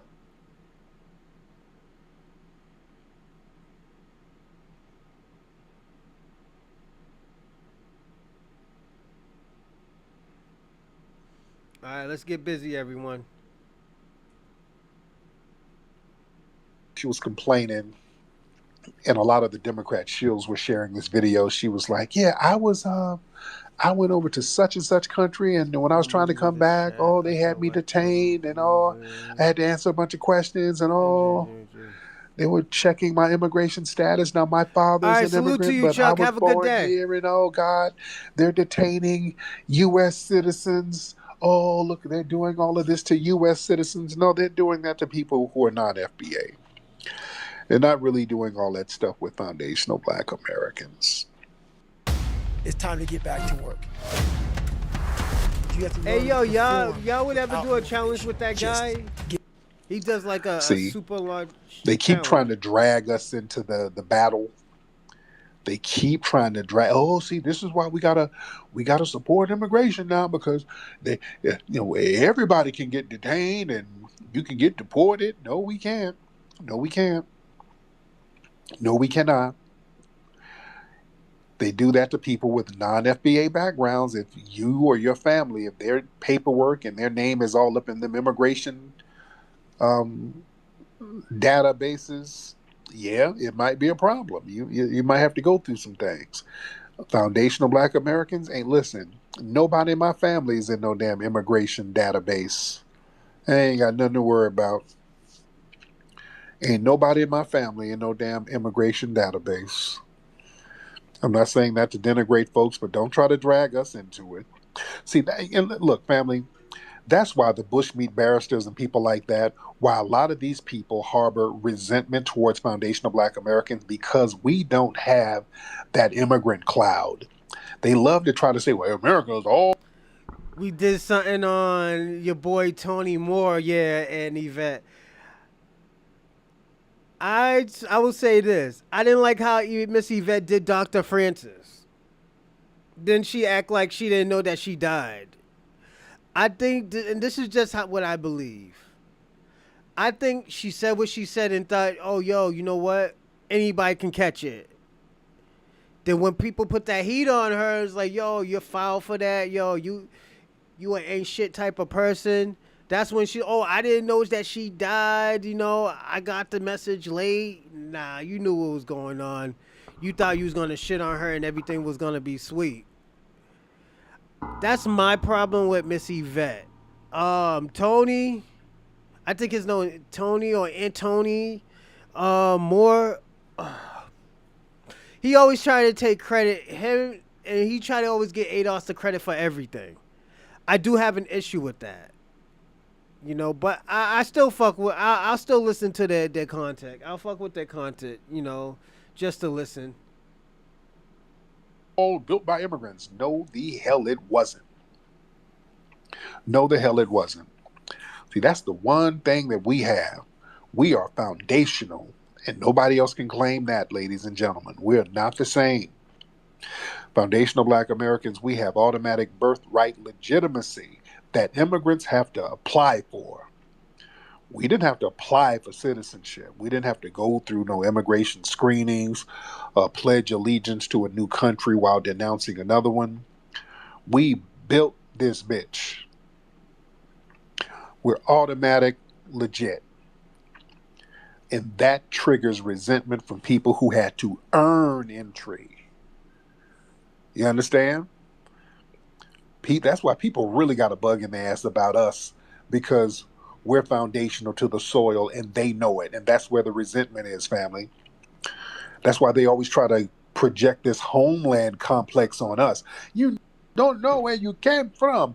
Your ass don't really know where the hell you came from. That sounds like that, Chuck. Your homeland has been remixed 5 or 10 damn times.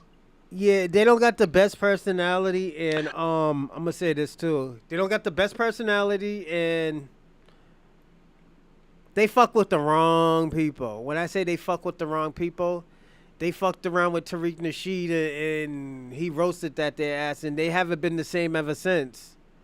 You remember when they tried to do that reparation thing without Tariq Nasheed and what's the other person's name? They took the lady off. And they only had like 105 people there, and it was supposed to be like 400 or 500 people there. Yeah, they can't do anything with reparation by themselves. Tariq can get donations. Miss Yvette or Tone can't get that shit. They're slacking. It would be better if they can work with Tariq Nasheed, but at the end of the day, I already know after the shit that they did to Miss Francis, nah, Tariq ain't working with them. King Flex ain't working with them.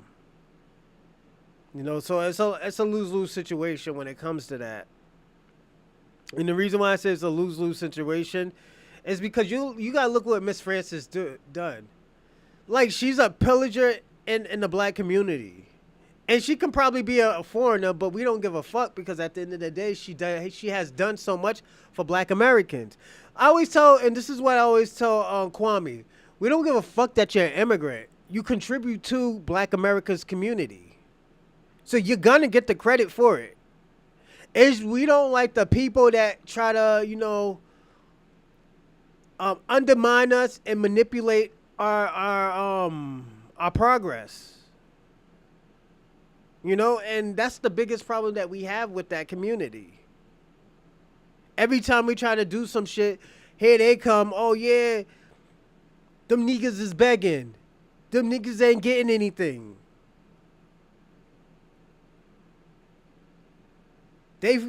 They don't want to be African. No, we got African DNA just like everybody else has African DNA. But but one thing I could tell you, we don't got a lot of African DNA like Kwame has African DNA. Or the Caribbean people, or even the Latinos. Don't forget the Latinos have African DNA. We could actually say, yo, they came from Western Africa. Not a lot of us came from Western Africa. You got to look at it. Only 400,000 people was off that slave ship. But there's 44 million, over 40 million black Americans. Over 40 black Americans in America. So that's telling you something. That's telling you that, oh, whoa, hold up. How the fuck did they populate this much? 400,000. Yo, we can even say 400,000. Even though it was lower than that. That shit was still not going to add up to no 44 million black Americans in America. Like, it's impossible. So where did these motherfuckers come from? These motherfuckers was already here. What is the problem with us saying that, yo, we were already here? Yes, we have African DNA, but that African cultural shit that you're talking, I don't think we have that shit.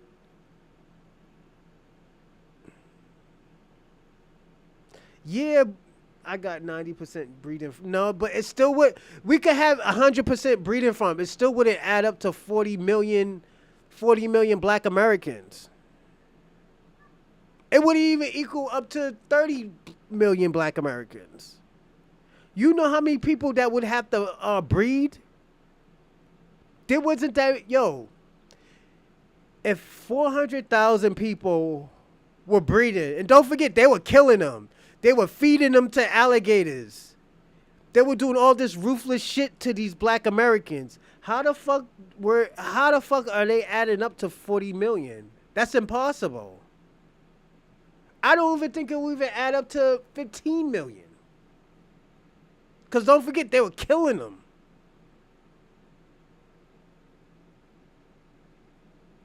This is what you got to understand, because these people were already here. These people were already having an ethnogenesis. We were already finding black-looking statues in these countries. They're still finding them. They're finding these people underground. And you're gonna say, they made this shit like 400 years ago. That's impossible.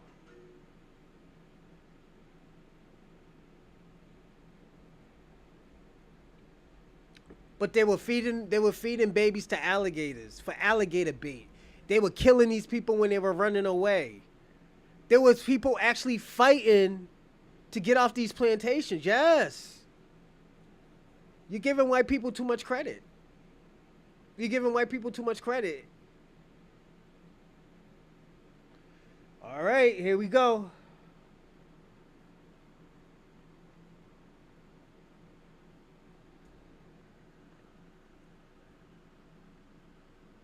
We did this yesterday.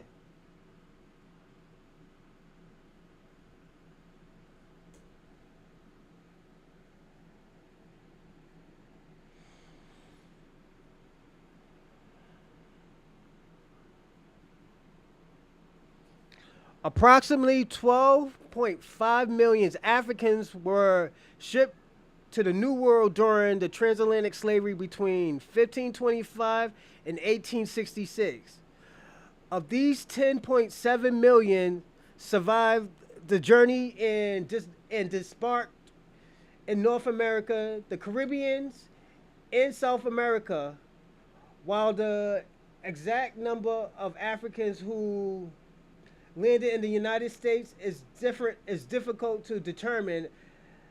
Estimated suggests around 400,000 to 470, or about 3.6 of those transatlantic to the America arrived in North America. So that's saying there was only a small percentage. Where the rest of these other people come from? Where the rest of these people come from?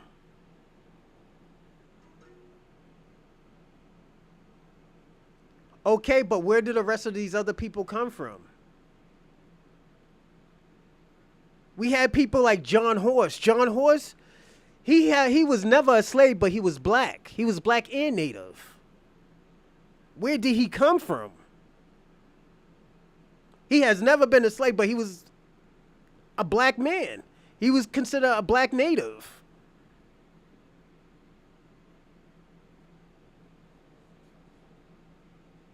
This is the question I'm asking. This is why when I tell people my lineage, they're like, what the fuck? Yeah, I said the same thing. How the fuck I got family in Alaska? And my family's in Georgia.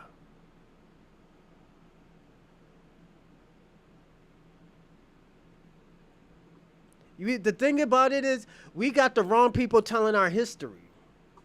That's the problem. We got the wrong people telling our history. So when when the false information comes, you got these other people who are not even from the diaspora judging us. Nah, he was never a slave. They tell you that he wasn't a slave. So how was he a runaway? He was never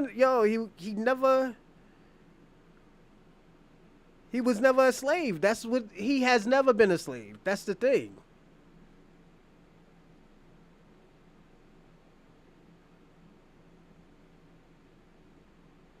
He fought in the Seminole War for 30 years. He has never been a slave. That's saying something. You know, I get what you mean, but it.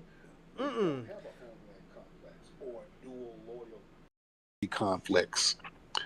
See, a lot of immigrant groups they juggle loyalty between America and their country of origin. That's why they have a gazillion flags up on their pages. That's confusion. Your ass is confused. You up here running around with flags of countries you ain't going back to. Facts. You see? The foundational Black Americans, our only national lineage is America itself. We got an unbroken claim for centuries that makes other people uncomfortable. Like, you gotta understand, Black T, we are America. Without Black Americans, we'll never be America. White Americans can't even call themselves foundation to America. They can't even say foundation Americans. Because their lineage is from Europe. We're the only ones that can say that.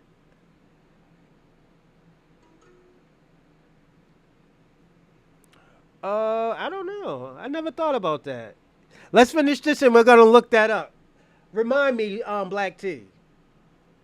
Damn, what Because, is see, that? we Hold can on, let me challenge see. injustice without fear of deportation or any type of cultural disownment.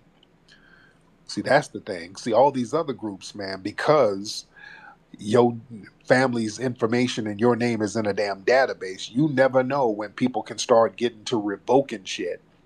You never know. So a lot of people who are non-FBA, subconsciously, you're on your P's and Q's. You kind of got to walk on eggshells a little bit. Foundational Black Americans, we don't. We can tell it like it is. We can live our damn truth. We can say what's on our goddamn spirit. We can tell these people to kiss our black ass and go to hell and get the hell out of our damn face.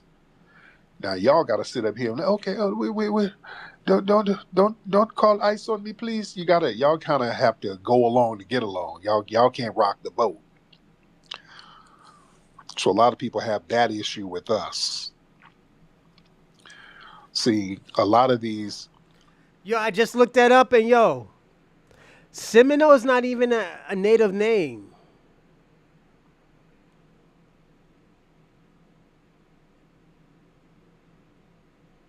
Yeah, that's not even an American name.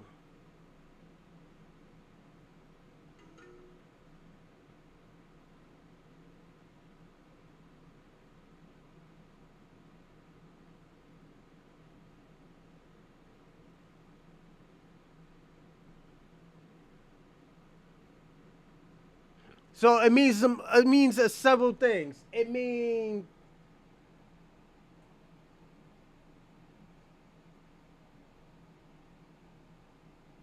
I was just in New Jersey. What's in New Jersey? What you mean an ethnogenesis?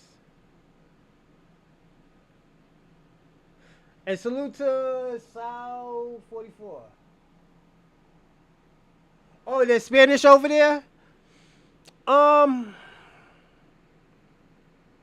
Are they like Puerto Rican or are they like native? Well, Spaniards aren't native. Natives are Spaniards are European. They're white. Yeah, Christopher Columbus was white. He was considered a Euro or Italian. Those are white people. That's why when Latinos get it fucked up when they say, "Oh, I'm Spanish," they kind of when they do that, they're denying the ancestors of the natives of Puerto Rico, because Puerto Rico was known for gold. That's why they called it Puerto Rico. But I think you are right about the runaway. It's considered runaway and Spaniards, but they didn't run away from nothing because Florida, Alabama, Georgia. Let me look this up again. The name Seminole believes to have originated from the Creeks. The Creek word "sameli" means separated or ran away, or potentially from the Spaniard word "cormidon," meaning wild. So it could have been like separated from the creek.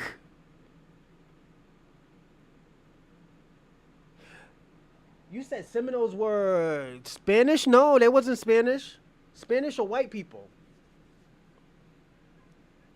Spaniards were white.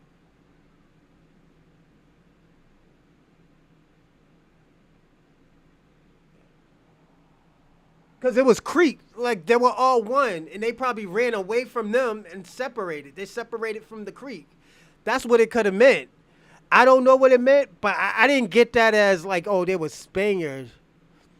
Seminoles, nah, they wasn't Spanish either. The Spanish try to control Florida, yeah.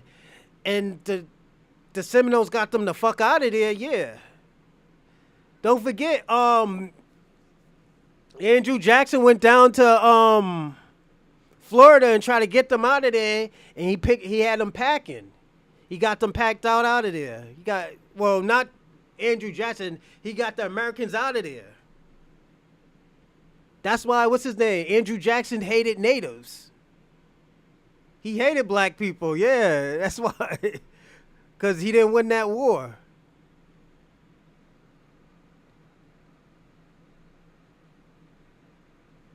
Florida was never a U.S. slave state. It was always native land. Just like, what was it? Florida, Georgia, Alabama, Mississippi. Those were always native lands. You know, so yeah. You'd be surprised, man. Like, yo, this is why I say, yo, we shouldn't be listening to these people tell our history. Because I learned some shit from you.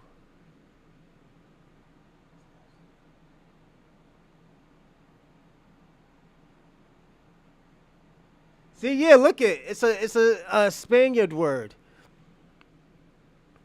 Separated from who? Ran away from who? We can't say we ran away from them because they never technically ran Florida. They never had no type of control of Florida.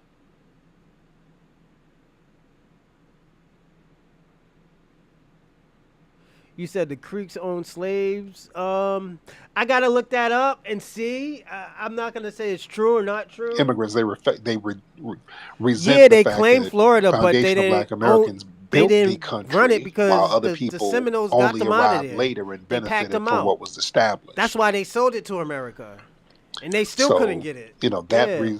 that triggers a lot of resentment. And, you know, we represent an Oh unshakable yeah. indigenous-like presence in America. You know, we predated all the immigrant groups. So we are an immovable force. We are tied to this soil. I'm down in Birmingham, Alabama now. I got so many of my relatives born and buried here. We got cemeteries. Um, we can just go to our burial grounds here. There's a cemetery not too far from here with my family. Most of my family is buried. We can.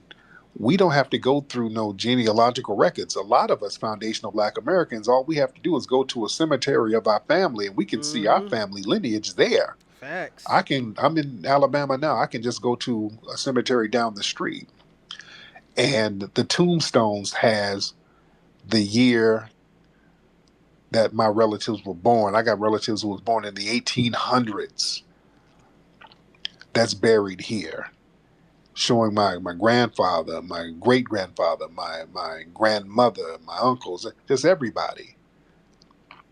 So we got that kind of relationship to the land, ladies and gentlemen. We got that kind of relationship that's very unique. You know, our blood and bones are in these soils out here. It's a different relationship. So there's a different vibe and there's a different energy here. So we're really, really deeply rooted here.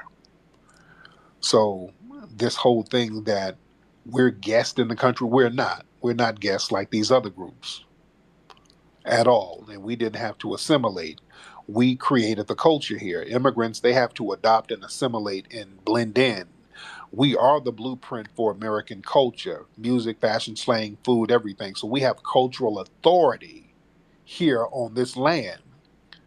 And that creates a lot of energy from other groups who already feel invisible and marginalized.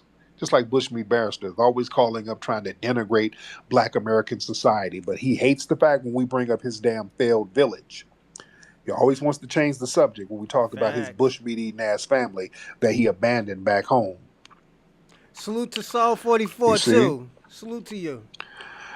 And like our brother Average said earlier, see, foundational Black Americans, we challenge that whole hard-working immigrant narrative. That idea that the immigrants succeed because they whack harder than foundational Black Americans. That's used to dismiss systematic racism.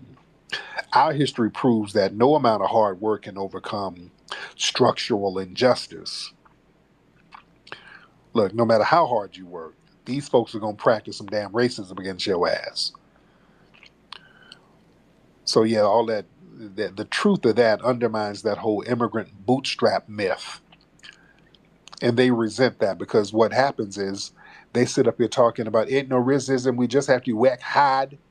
And then when some racism bites them in the ass, they have to come slurking around to us. They got to come crawling to us. They really hate that. PC Liquidations provides computer and telecom solutions for your office or home. That's what the hell they really hate. They hate the fact that they sit up here denying racism every damn day, and then when something happened to their ass, they gotta come knocking on our door after talking all that shit. Hello, nigga. Hello, Tariq. FPS, are you here? I face discrimination. We're all brothers. You are my brother. Yo. Now we all brothers. See, they hate that they gotta Black T, you come right. This is crawling to us to entertaining. help them get some damn Yeah. justice. And then we tell them, no, fight for your damn self. Then they get real mad. I thought we were all in this together. You niggas are xenophobic. There's a case, where's this? I forgot what city it was in. But this immigrant dude, he was from, We all better I think dance. from Guinea-Bissau. He was We from all in this Guinea-Bissau. together. This African immigrant. He was an Uber driver. He was delivering for Uber Eats. Just I know that's stereotypical. And he got lost. He only been here for a couple of months. He got lost. Well, I forgot what city this was in, but he got in some white area, got lost, his phone died, and he's driving around, and he went to some white people's porch, knocked on the door, trying to ask for help, and they shot him. Gave him some hot slugs. He got shot in the back, but he survived. He's in the hospital. And now remember, this happened to a little black kid. who from an immigrant background. He missed the school bus and he went and knocked on some white people's door and they shot him. See, again, foundational Black Americans, we understand certain neighborhoods. You don't go to people's doors. You understand? Foundational Black Americans, we know this. We know not to go. No, certain neighborhoods, you don't go to these people's doors. We know the danger. Instinctively, we know. We know better. But you see this, there's always some of these immigrant groups coming over here talking about ain't no racism, and then they go knock on some random white person's door, and the white person starts busting on them. And then they want to come to the activists and the influencers to help them get some damn justice.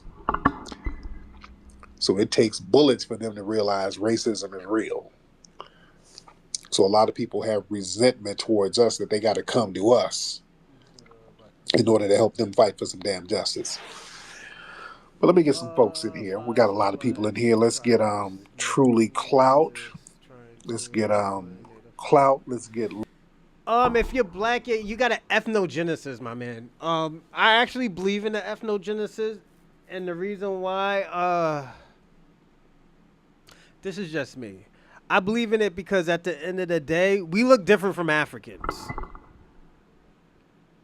Like, even, let me say, I'm going to even say this. Even if we're in a different type of weather or habitat, we would have some type of facial featuresism. We all have different facial features. Like, we go to Africa right now, they would know that we're from America or from, like, Europe or something. We look mad different. Western, Eastern, North, South Africa. We would look different. You know, we might have some that might look a little bit similar, but nah, we look different. We're a mixture of North American, of natives, blacks, yeah. Blacks that were already here. We're a mixture of two different native people in this land. Don't forget, I just said that they were finding our artifacts in America, North and South America. Remember the Olmecs? Olmecs look African. Or they look like some Black Americans that were in America. You know, it's just, I wouldn't claim native because there were different tribes of natives. Like there were the red natives that were Slavics. You know, so I wouldn't say European. And the reason why I don't say European, like I said, we're giving them too much credit. Like, yeah, there is some that have European blood, but I don't think it was from America. Because, yeah, you can, and I'm going to say this, yeah, you might get some freaky deaky white people that, you know, like black women, black enslaved women. You know, you had Thomas Jefferson. Thomas Jefferson was a fucking pervert. He'll say he hate a nigger all day, but he loves black pussy. He loved that ethnogenesis pussy. I tell you that. He was a pervert. He was a trick too. But people forget to talk about all the the blacks that were fighting. They forget to talk about, oh yeah, the real reason why we gave these people freedom because they were killing us. There was too many revolts happening. They was like, yo, this is costing too much money.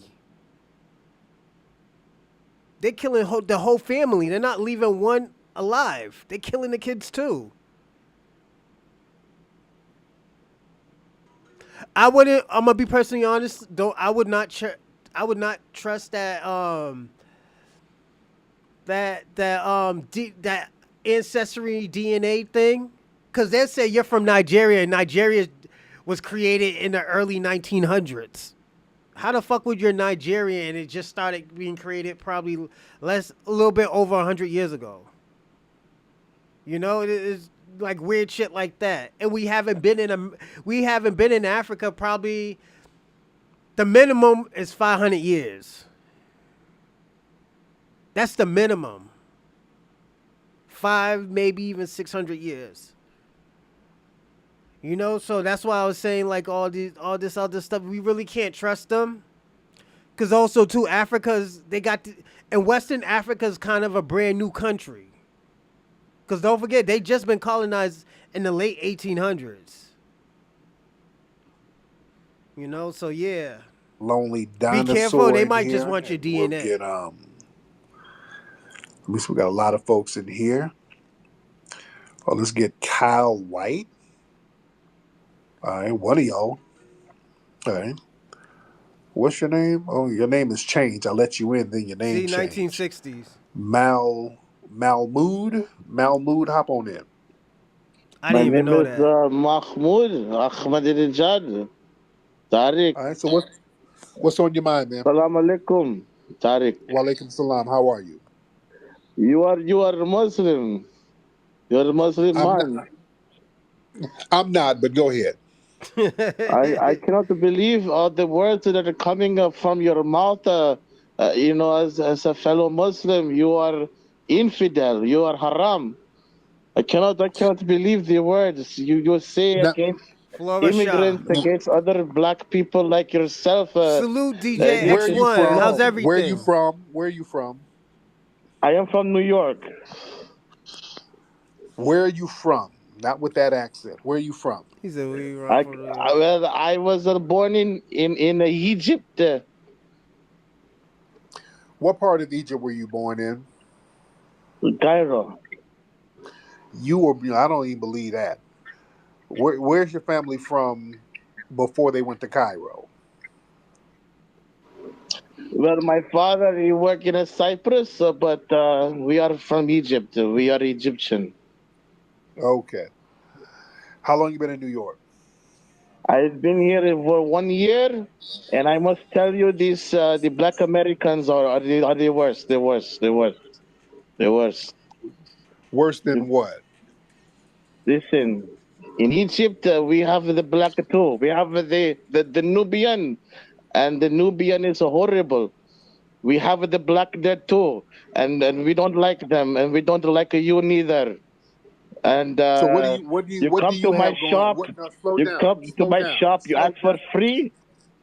Okay, slow down. So I don't believe you're from Egypt. You're not from Egypt, sir. You're from like Iran or Iraq somewhere. You come to You're my from shop, Iran. you ask for free. JetBlue makes your fare fly further. With low prices, All right, everyone. I'll be fast right free back. Wi-Fi, and free TV and movies. I tell you no. You don't have a shop, sir. You don't have a shop, sir. You have a bootleg camel hoof business where you put camel shoes on camel hooves, sir. You don't have a shop. That's not a legitimate business, sir. I want to talk All right. about this FBA phenomenon. I I have Well, you got to get your phone together, sir. Now tell the truth. You're from Iraq somewhere. You're not from Egypt. I don't believe you're from Egypt, sir. You're a refugee from some war-torn nation.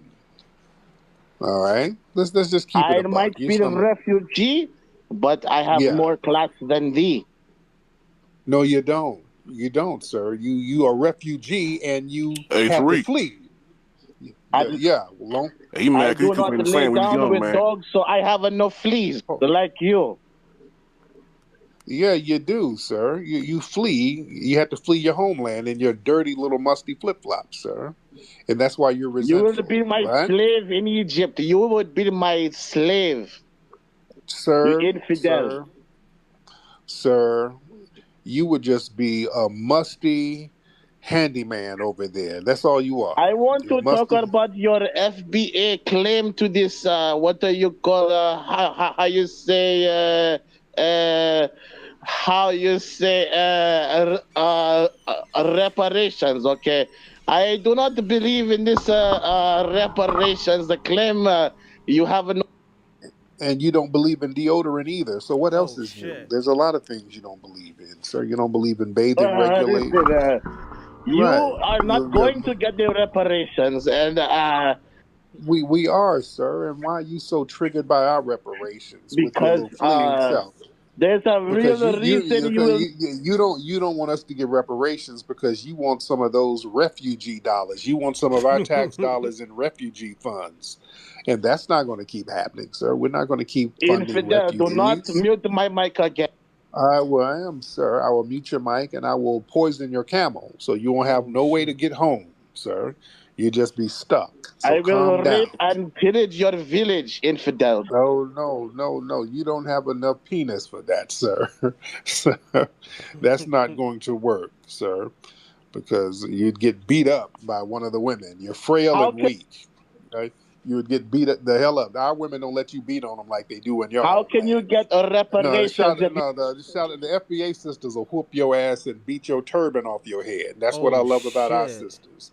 They ain't gonna let no musty ass Tether I have an sexually educated? assault them. No, you don't, sir. They're not gonna let no musty refugee assault them. So that's I the am great thing about our PhD system. student, okay? I am PhD No, you're student. not. You have no right to No. talk to me as though. No. PhD stands for what you smell like: pussy, hummus, and dick. That's what you smell like. You smell like genitals, my nigga. That's what PhD stand for. You smell like a bunch of genitals. So If yes, you you are don't the have. representative for the FBA, I feel And you are the representative for musty, fleeing Arabs, sir. So you got to do something about that. sorry for you and your mother. I feel sorry for the people who's a victim of your suicide bomb, sir. You should blow up your underarm so they can smell better. Blow up some of that must. That's what you need to I do have an instead of blowing up. educated question to ask you. No, you don't, Static, sir. static. Listen, I want to know, how do you expect to get the reparations if you're still in slavery? You are. No, we're fine. You're the one who's a Facts. refugee, not us. You're the one who had to flee your homeland, and you're over here because of us, sir. So you need to be thanking us. If it No weren't one for can us, get. if it were not for us, you'd still be in the middle. All right, I'll check that out tonight. I gotta work tonight, but I'll definitely check her out. The American Hirist. Yeah, like I said, y'all, I'll watch a little bit of anything. If y'all think different than I do, definitely, I'll definitely watch it. You know, I wouldn't check. I wouldn't trust the DNA thing. Like, I would believe it. Like, bust it. Like, I would believe some of us do have European DNA because the Moors, back in the days in the Moors when they lived in Spain, the white people used to sell their kids to the Moors because they were considered royalty. So I do believe that. You know, yeah, white people were selling their kids to the Moors and everything.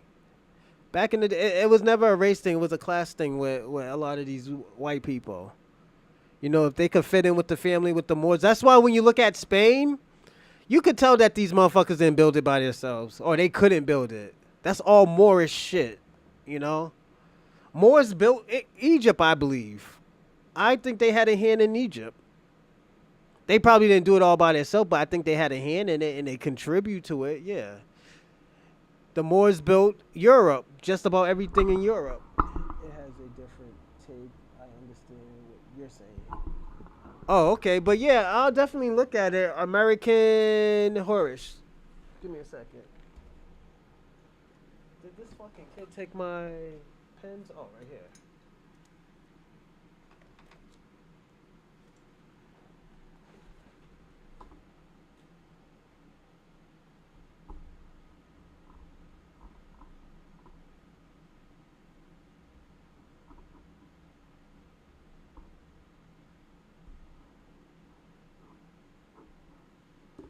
All right.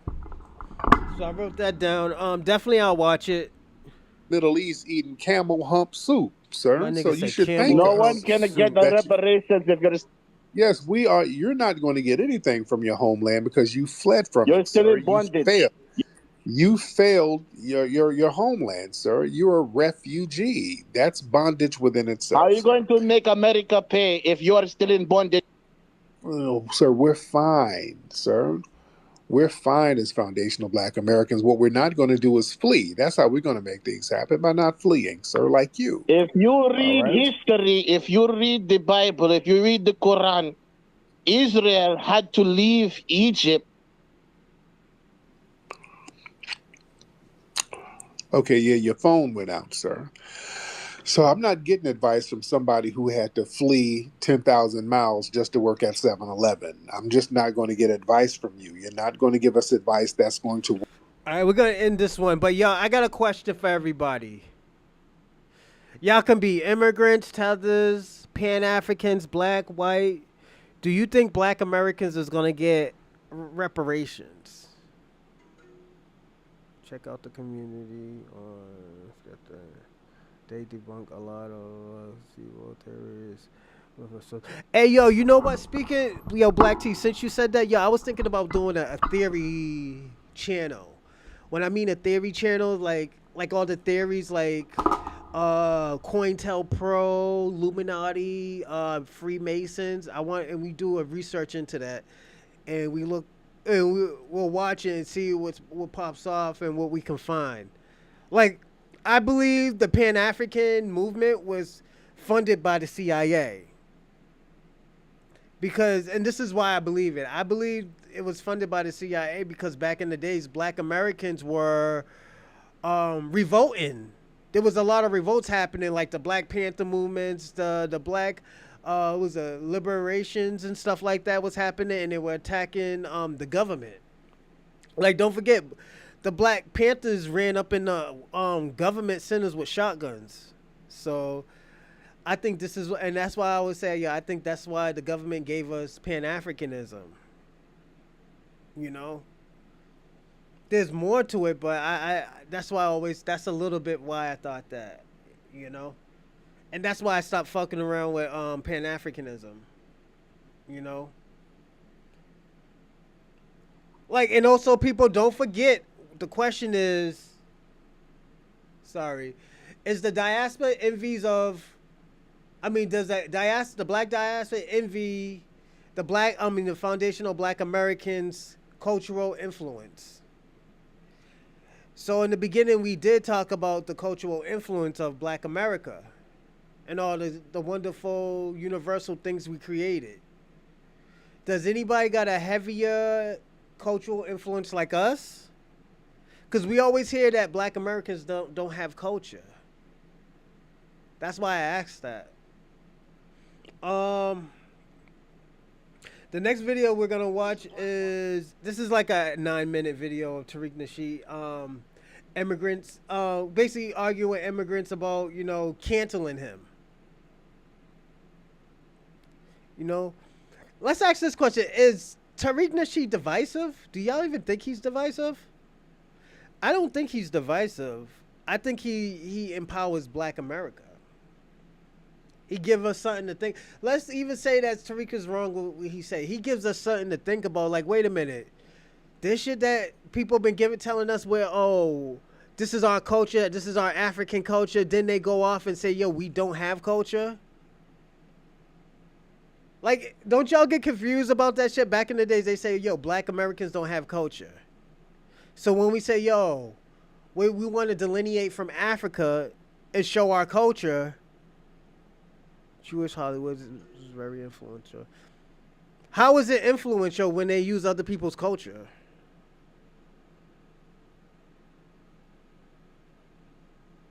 Like Terminator.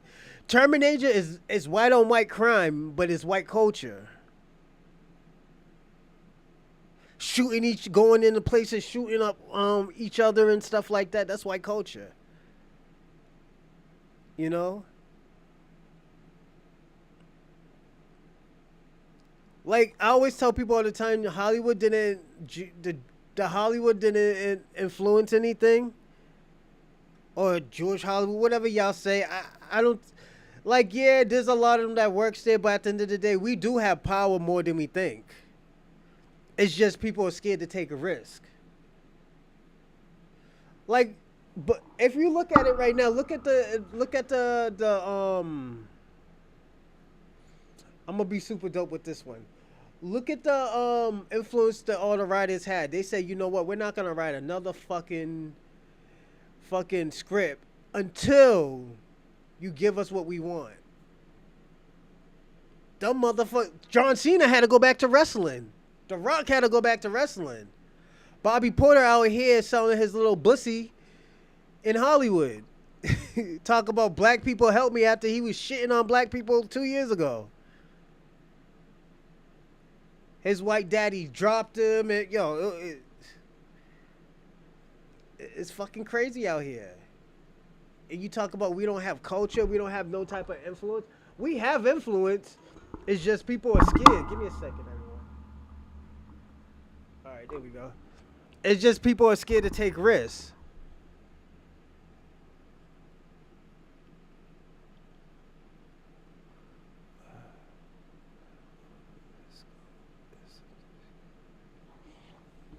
But he does give you facts, though, so it might be shaky, but if he gives you facts, you know.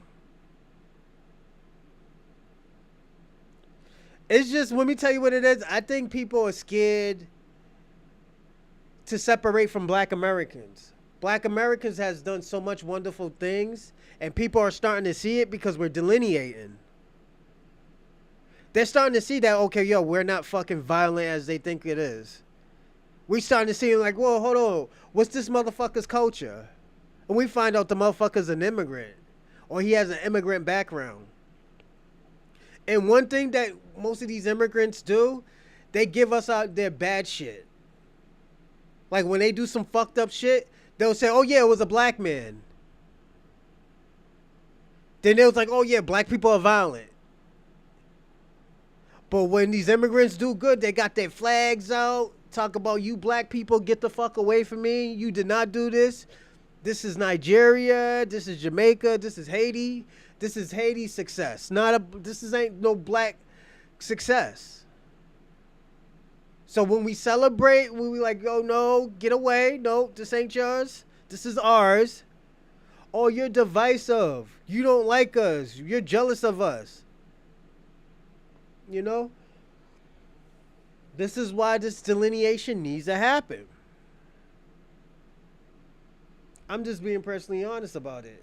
You know, and like I said, it's not to be ignorant or to separate. It's just to say like, yo, if y'all can celebrate y'all culture, why can't we celebrate our culture? What is so bad about celebrating our culture?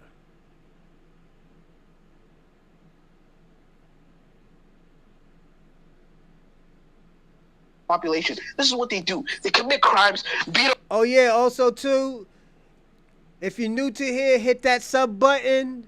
So definitely, yo, we could be locked in with each other and I could put out more content for y'all. Other women, make their women pregnant, leave them, and then run off and let them get kidnapped. This is what they do. It's disgusting. Black people, whenever I see a black person, my stomach hurts because I know I am looking at a day youth cuck. I'm looking at a person who lets his woman go out, strip, do all this bullshit. And this is how immigrants talk about black people. I have heard people talk like this about black people. And knowing that ain't true. Black men are the most involved people of all time. Out of all race, black men are the most involved. I am so involved in everything my kids do. There are hundreds of me like that. What people in society do, they look at the percenters and say, yo, they're fucked up people. Don't have kids by black people.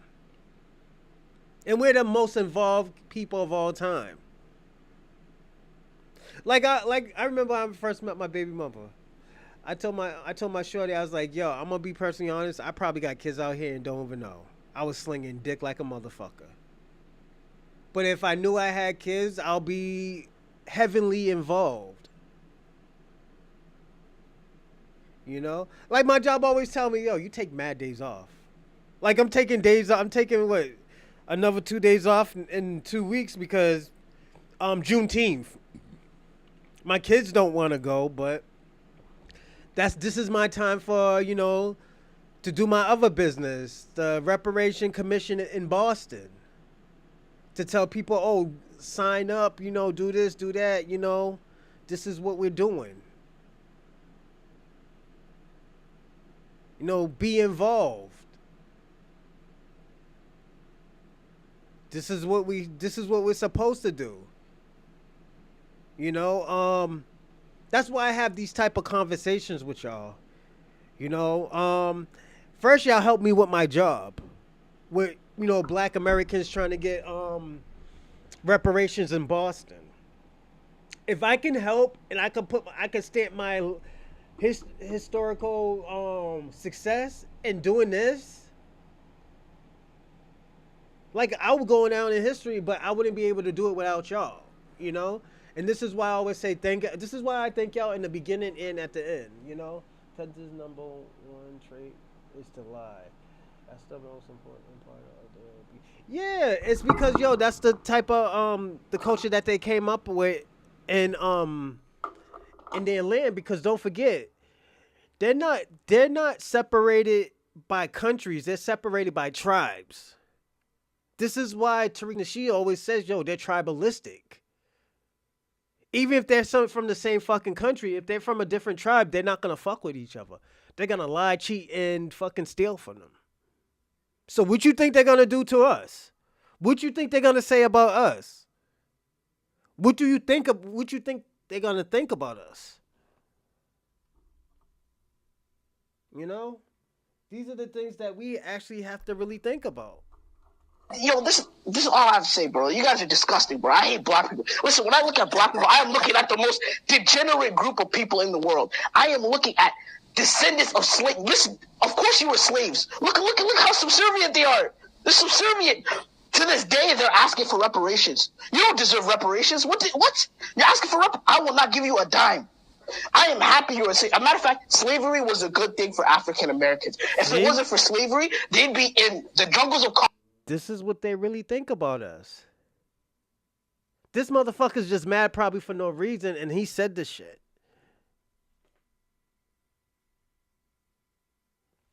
He said that shit like, and he means it. You know? It is won by our elders that the devil always.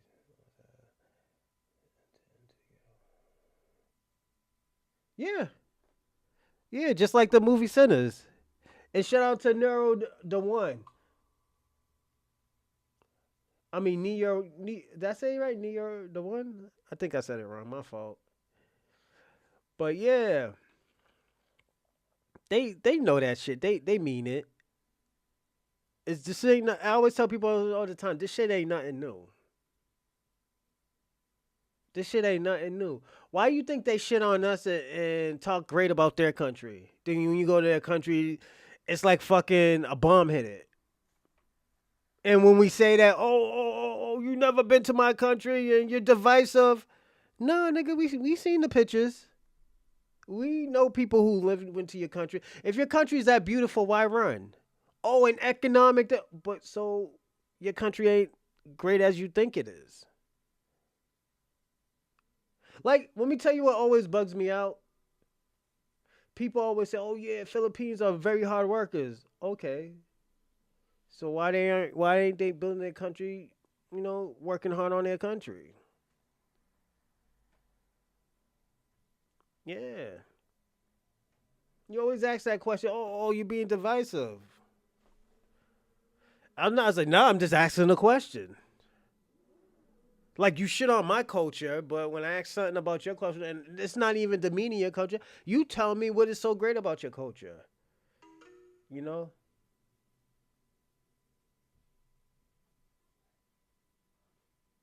Yeah. Yes. Absolutely. The thing about it, they got so comfortable cosplaying us. That is we had an African playing fucking Harriet Tubman. We had a Martin Luther King, a Nigerian playing. We had a Nigerian playing Harriet Tubman and Martin Luther King. How insulting that is. That is very insulting. And like, we gave a few past, like Idris Elba. Idris Elba went crazy a few years ago and said, "Oh yeah, I don't date bitches with weave." Like, nigga, have you seen your females in your fucking country? Them niggas got the crooked wigs, the blonde crooked wigs.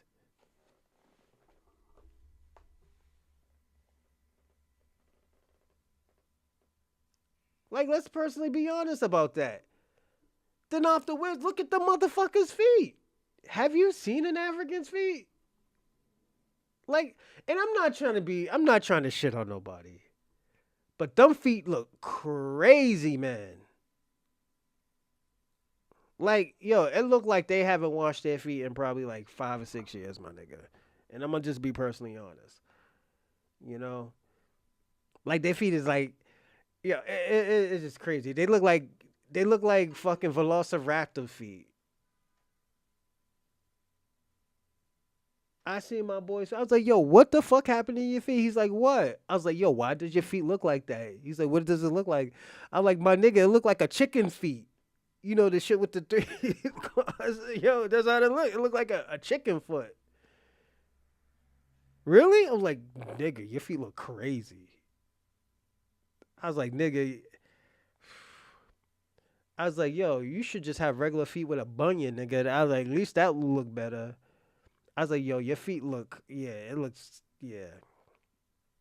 You need to do something with your feet, my man. Yo, yeah, that shit was crazy. Yeah, yo, Silas, it was crazy. It was nuts. I was like, yo, what the fuck is that? Congo. What's up, and welcome to Delightful D News and Views. I'm your host, DJ, and today we're hosting to the other subsidies and twins in a beat point.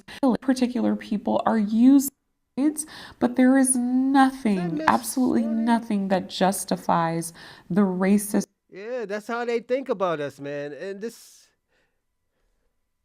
Bro, we're gonna get Gabriel.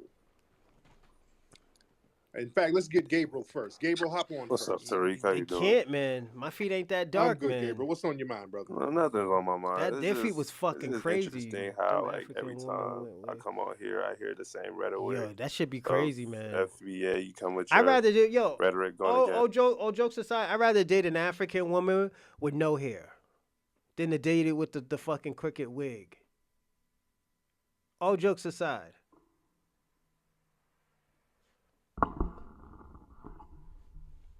I really rather them date it with the one cut with the with the lineup. Fuck it, I'd rather be honest. I'd rather date that shit than with the wig. They be wilding, man. This is why I say I would never move to Africa because they worship white people. Like, yo, it even creeps me out sometimes when black women in America has blonde wigs. Like, I understand it, but like when Beyonce had it, I know she's doing the Dolly Parton thing. You doing that for, kind of a fashion statement, but Beyonce don't need that fucking blonde wig. I'd rather her just have the long weave, and call it the day. But you know what? I'm not her stylist. She could do whatever she want. But yeah, that should be blowing my mind, man. As African immigrants, but it's just crazy that I never seen that type of disconnect when I'm in my day-to-day reality of life. Like, and me living in Atlanta, black people and Haitian and immigrants, we get along just fine. So I just want to know, like, what is your agenda in doing all of this and attacking people who come here from other countries, especially those ones who are black? And you're Haitian, Now, first of all, y'all can't be lying. You remember me? Okay, because I just looked at your page and saw your Haitian. Okay, now first, this is what the problem is. A lot of y'all come over and y'all come from these cultures where y'all be scamming over there and lying, and you just lie by saying that we. A lot of y'all come from these countries that are completely reckless, crime-ridden, dilapidated, and people have to do and listen. But I'm telling the truth. The people have to do scandalous stuff to get up out of there, and a lot of times niggas just over there lying and scamming in many of these places. And y'all bring that same lying over here. Like, Facts. you lied and said I attack immigrants. I've never attacked any immigrant. I just heard it, and I hear it in every space. How do I attack an immigrant? You just said we live in filth and we're just tethers. I think that's an insult. No, y'all come from these societies where no, you said filth, though. That was the quote. That's a direct quote. You said filth. Crime-ridden and filthy, yes. That's not an attack. So if somebody says that about black in inner cities, which is not okay, but if somebody did say that, we would say that's not a good thing to say. Because it ain't Correct. true. We don't live in filth over here. But What inner city do we live over here in filth? I'm not saying people live in filth, but I'm just saying there's parts of inner cities where it's not other people. I mean, I live in Atlanta. Right. So There's no part of Atlanta that looks like some of the filth places in the Caribbean. Because we're in the richest country in the world. So of course it's not going to be like the Caribbean, but you gotta take context into it. But that's besides the point. But that's besides that's not an attack. See, there's a reason why your family bounced, brother. There is a reason why my family bounced, and it's a good one at that. We know the reason it wasn't popping over there because of the filth and the crime and the dilapidation. That's not an attack. Because where my family come from, we don't live in a stable country back home, and it's been ridden by white supremacy for over 200 years. Right. So like those are so, but don't think about like America is America, and America is just not like America is for everybody to reap the benefits of, not just for one specific tribe or people. And how did it become a place for everybody? Because at one point it was just a place where white people can eat, and everybody who's non-white was supposed to suffer. So how did it change? We know how it changed, but don't go back on don't go back on the people who fought hard for us to come here, and now you're shitting on their work. Whose work am I shitting on? You're shitting on your own foundational Black Americans who fought for immigrants like us to come here. Who? How am I shitting on their lineage? Because you keep attacking us, and every time we have success, you keep attacking nobody's us. attacking you. What is a tether then? That's not a derogatory term. A tether is a person who comes over disrespecting us, and they need to get straightened. So we're differentiating between the riders and the tethers. But here's the difference. The difference with you is when somebody who's an immigrant, somebody who comes from a different background, that's not a foundational Black American, and they make a valid point. Instead of you combating their point, you go and directly because they're not making a valid point. But no, instead of we're gonna do this last one. This won't be it for the day because you're not going to troll and then not get called out. And if you come in our spaces trolling, you're nothing but a tether who's trying to waste time, and you get called out for that. That ain't attacking. That's straightening. But the thing is, with this whole agenda, it doesn't exist. This only exists on Twitter. What you're talking about is not reality. What you're talking about is not reality. Frederick Douglass exists. Martin Luther King exists. No, you're misunderstanding. No, you're misunderstanding. Yes, foundational Black Americans exist in real life. No, I'm not. That's not what I'm not talking. I'm not attacking. Well, so what are you talking about? Don't exist. I'm attacking this disconnect that how Africans, immigrants, we go at Black Americans, and you guys just come back at us. The fight and disconnect is not reality. This is just on fucking Twitter. Like Black Americans don't go out their way to attack. And nobody's going out. This man's playing the victim. Pay attention, everybody. But the problem is, a lot of y'all come over here and you've shown disrespect for the last 40 or 50 years. I said that. What do you mean by disrespect? So much disrespect and contempt for foundational Black Americans. You come over, eating off of us, and then form these little segregated enclaves like that. Why do you phrase it like that? Eating off facts. Eating. Yes, that's exactly what I mean. Facts. What did I say incorrectly? So my parents, we came from Haiti. How in what way did we eat off of Black Americans? Bill, how do you, when you got over here, it's our tax dollars that's funding you. But we pay taxes too. We paying into Social Security too. We paying into state and federal income tax too. Don't we do that too? You couldn't pay for Social Security in your own homeland. You didn't have anything. You came over here and were brought into our society because we fought for you to get over here to get into our society. You phrase that in such a negative connotation? That's not a negative. That's called reality. That's reality. No. That's called reality. That's not framing in a negative connotation. If you come over here and you can't rub two nickels together, then we bring you into the loop, you can't say, well, look at what I'm contributing. No, you're contributing to yourself. You're eating off the table. You didn't bring anything to the table. You're eating off the table. You see, America is the richest country on earth and the we know, most diverse and it's rich because of the sacrifice of foundational Black Americans. Facts. That's why. You understand? This is where I think the envy comes from when we talk about Black Americans. The reason why I say that is because look at this man gets mad because we tell the truth about these countries. We never got mad when they was talking crazy shit about us. They talked about the percenters doing crazy shit and it made it look like all of us was doing it. Jesse Lee Peterson does the same thing. Anton Daniels does the same thing. What's his name? Myron Gaines do the same thing. But once we start talking about fucking Sudan, how dirty Sudan is, and they wash up with fucking camel piss and all this other shit, we're wrong. Why does it only works good? Why does it's only okay when they do it, but when we talk about their, oh, yo, why are you talking about their country like that? Their country has been through a lot. Like black people hasn't been through a lot. Like black people hasn't went through problems. The only difference is we never ran away. We fixed the situation. And you were able to enjoy some of those riches.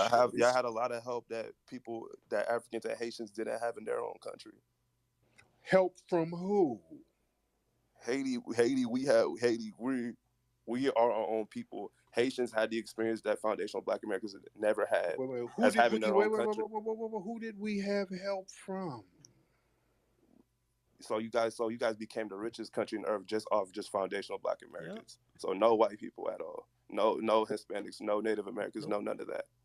What the hell did Hispanics and Native Americans, the red Native Americans, because there are many Black indigenous people who were enslaved. Yeah, facts. But what did red Native Americans contribute to the building of the United States? We hold these truths to be self-evident that all men are created equal. And that was a contradiction in itself. That whole. Stop it. See, this is what we call tether babble. I ask you a question and then you change the subject trying to read the Bill of Rights or something like that. No. That's tether babble. That's why we call you out. Let's try it again. What did red-skinned Native Americans contribute to the building of the United States? Everybody played their part in the building. Okay, what did they? Let's talk including immigrants. What did the red-skinned Native Americans contribute? Everybody played their part, bro. Okay, nothing then. That means nothing. It's not nothing. Everybody played their part. Everybody didn't play their part. Everybody immigrated. That's why who was I talking to? Black T. This is why I say, yo, there were different types of natives. We were mixing with the red natives. Yes, absolutely. That's why we have certain different types of colors. That's why we come in different types of shades of black. If you look at Africans, they just come black or just super black. You know, we come light skinned, we come dark skinned, we come in the middle, we come caramel. Yeah, we come in a whole bunch of types of colors. Like black tea is not wrong. I'm not gonna say you're wrong because the information you got, I have to look up and I gotta take your word for it right now. But the things that I know, I'll be like, oh well, you know, we built everything. Like Africans didn't help. Africans technically didn't help until the 1800s. Or like the late 17s. You know, like we were already here. Then if we go to Africa, them niggas already sold us the first time. What the fuck you think they're gonna do now? We can't keep on saying, oh yeah, that's our brothers and our brothers sold us. Let me tell you, there was a story in the Bible. I don't like using the Bible, but it was about this guy. He had like 4 or 5 siblings. His siblings fucking sold him. I don't agree with the red natives there. Yo, there was different color natives. There was Slavic natives and there was basically Negro natives. You know, like I said, there were different colors. We came in different forms. Like, let me ask you a question. Where do you think I get my fucking nose from?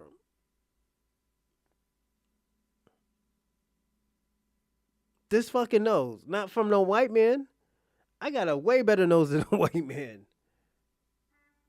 Where you think this fucking nose came from?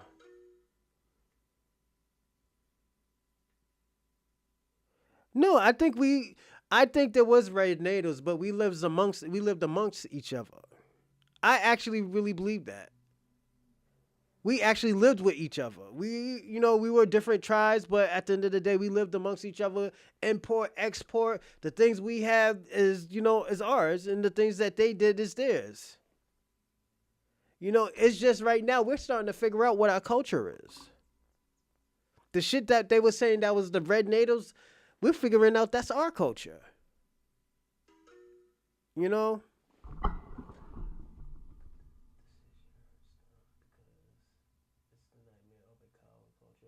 Yeah.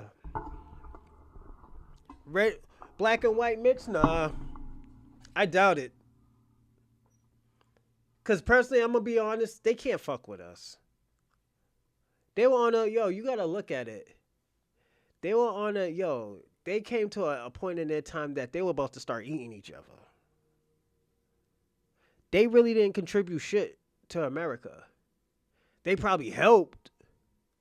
But Black Americans have over 50,000 patents, universal patents. If not, we can help contribute to whatever we were creating to the world. All they did was fucking take the inventions. We saying fucking Boston Edison was it Thomas Edison created electricity, and we finding out that was a black man. All this MC3 shit, we're starting to figure out that was a black man. So now we got to figure out, what the fuck did these Europeans actually fucking do? Because don't forget, they couldn't even make it in their own fucking country. That's why they're in the new land.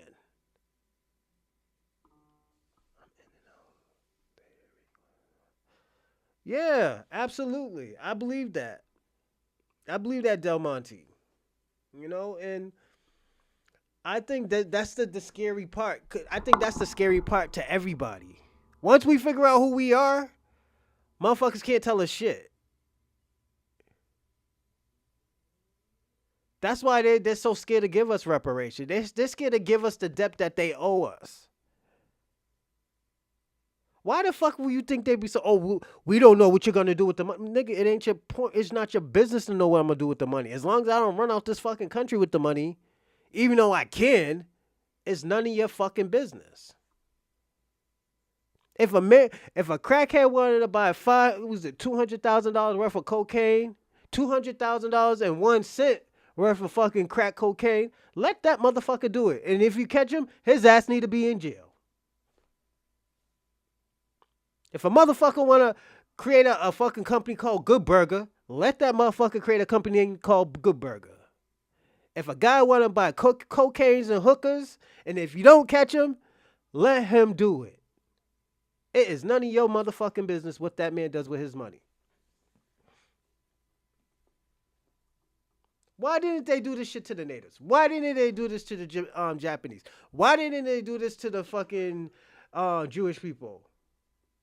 They didn't do none of this. But when it comes to us, we got these other fucking obstacles to even want to give us some fucking money.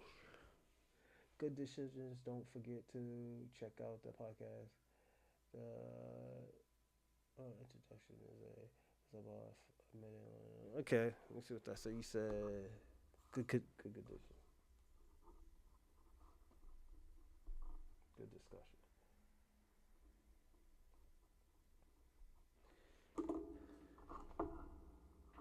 Like, yeah, it's just sometimes, you know what? It's good to be sick and tired of these motherfuckers. It's good to call these motherfuckers out, because at the end of the day, when we do get this money, because we're going to get this money. Like I said, we're going to get this fucking money.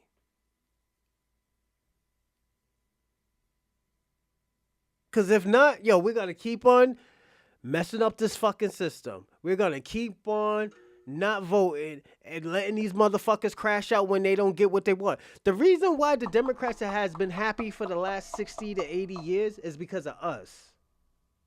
When motherfuckers always put us on the back burner for 80 years, here come these old fucking, these fucking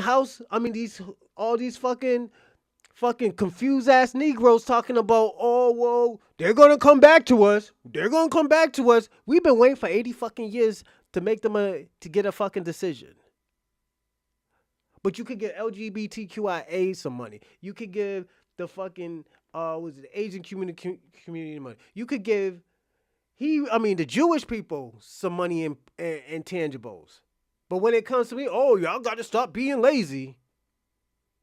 Y'all got to pull yourself up by the bootstraps. We always have to hear that bullshit. But when y'all be on that lazy shit, let me tell you something. And I'm going to say this. People could talk about education with us all they want. But you know why? Because we don't get the same education as the suburban kids or the white supremacists. They always get the best education first. Then we get the secondary. Because let me tell you something. If they ever gave us the same type of education, the same type of books, the same type of everything, they would not be able to fuck with us.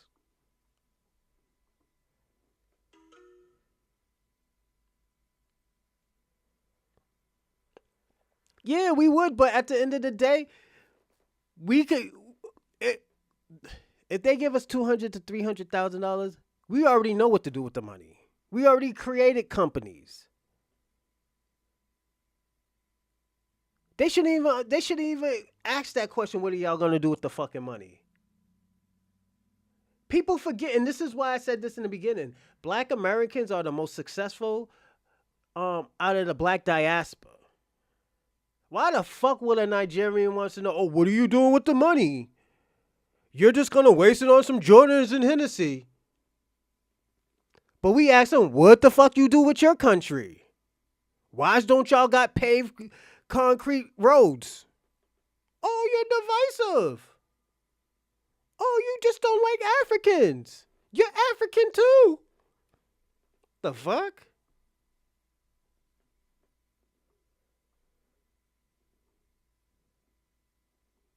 Yes, absolutely. Absolutely.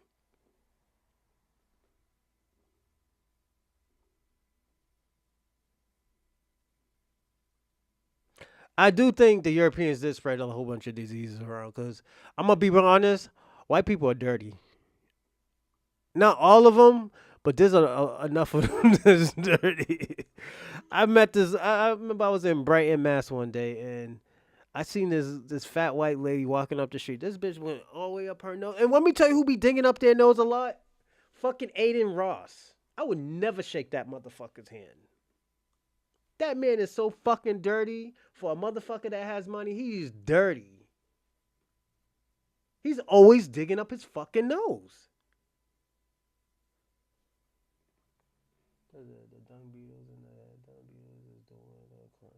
Yeah, the dung beetles doing more work than the Nigerians in their own fucking country.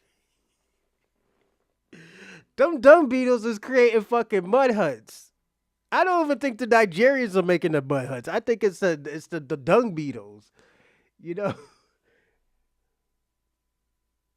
Yeah, cause yo, you gotta bust it.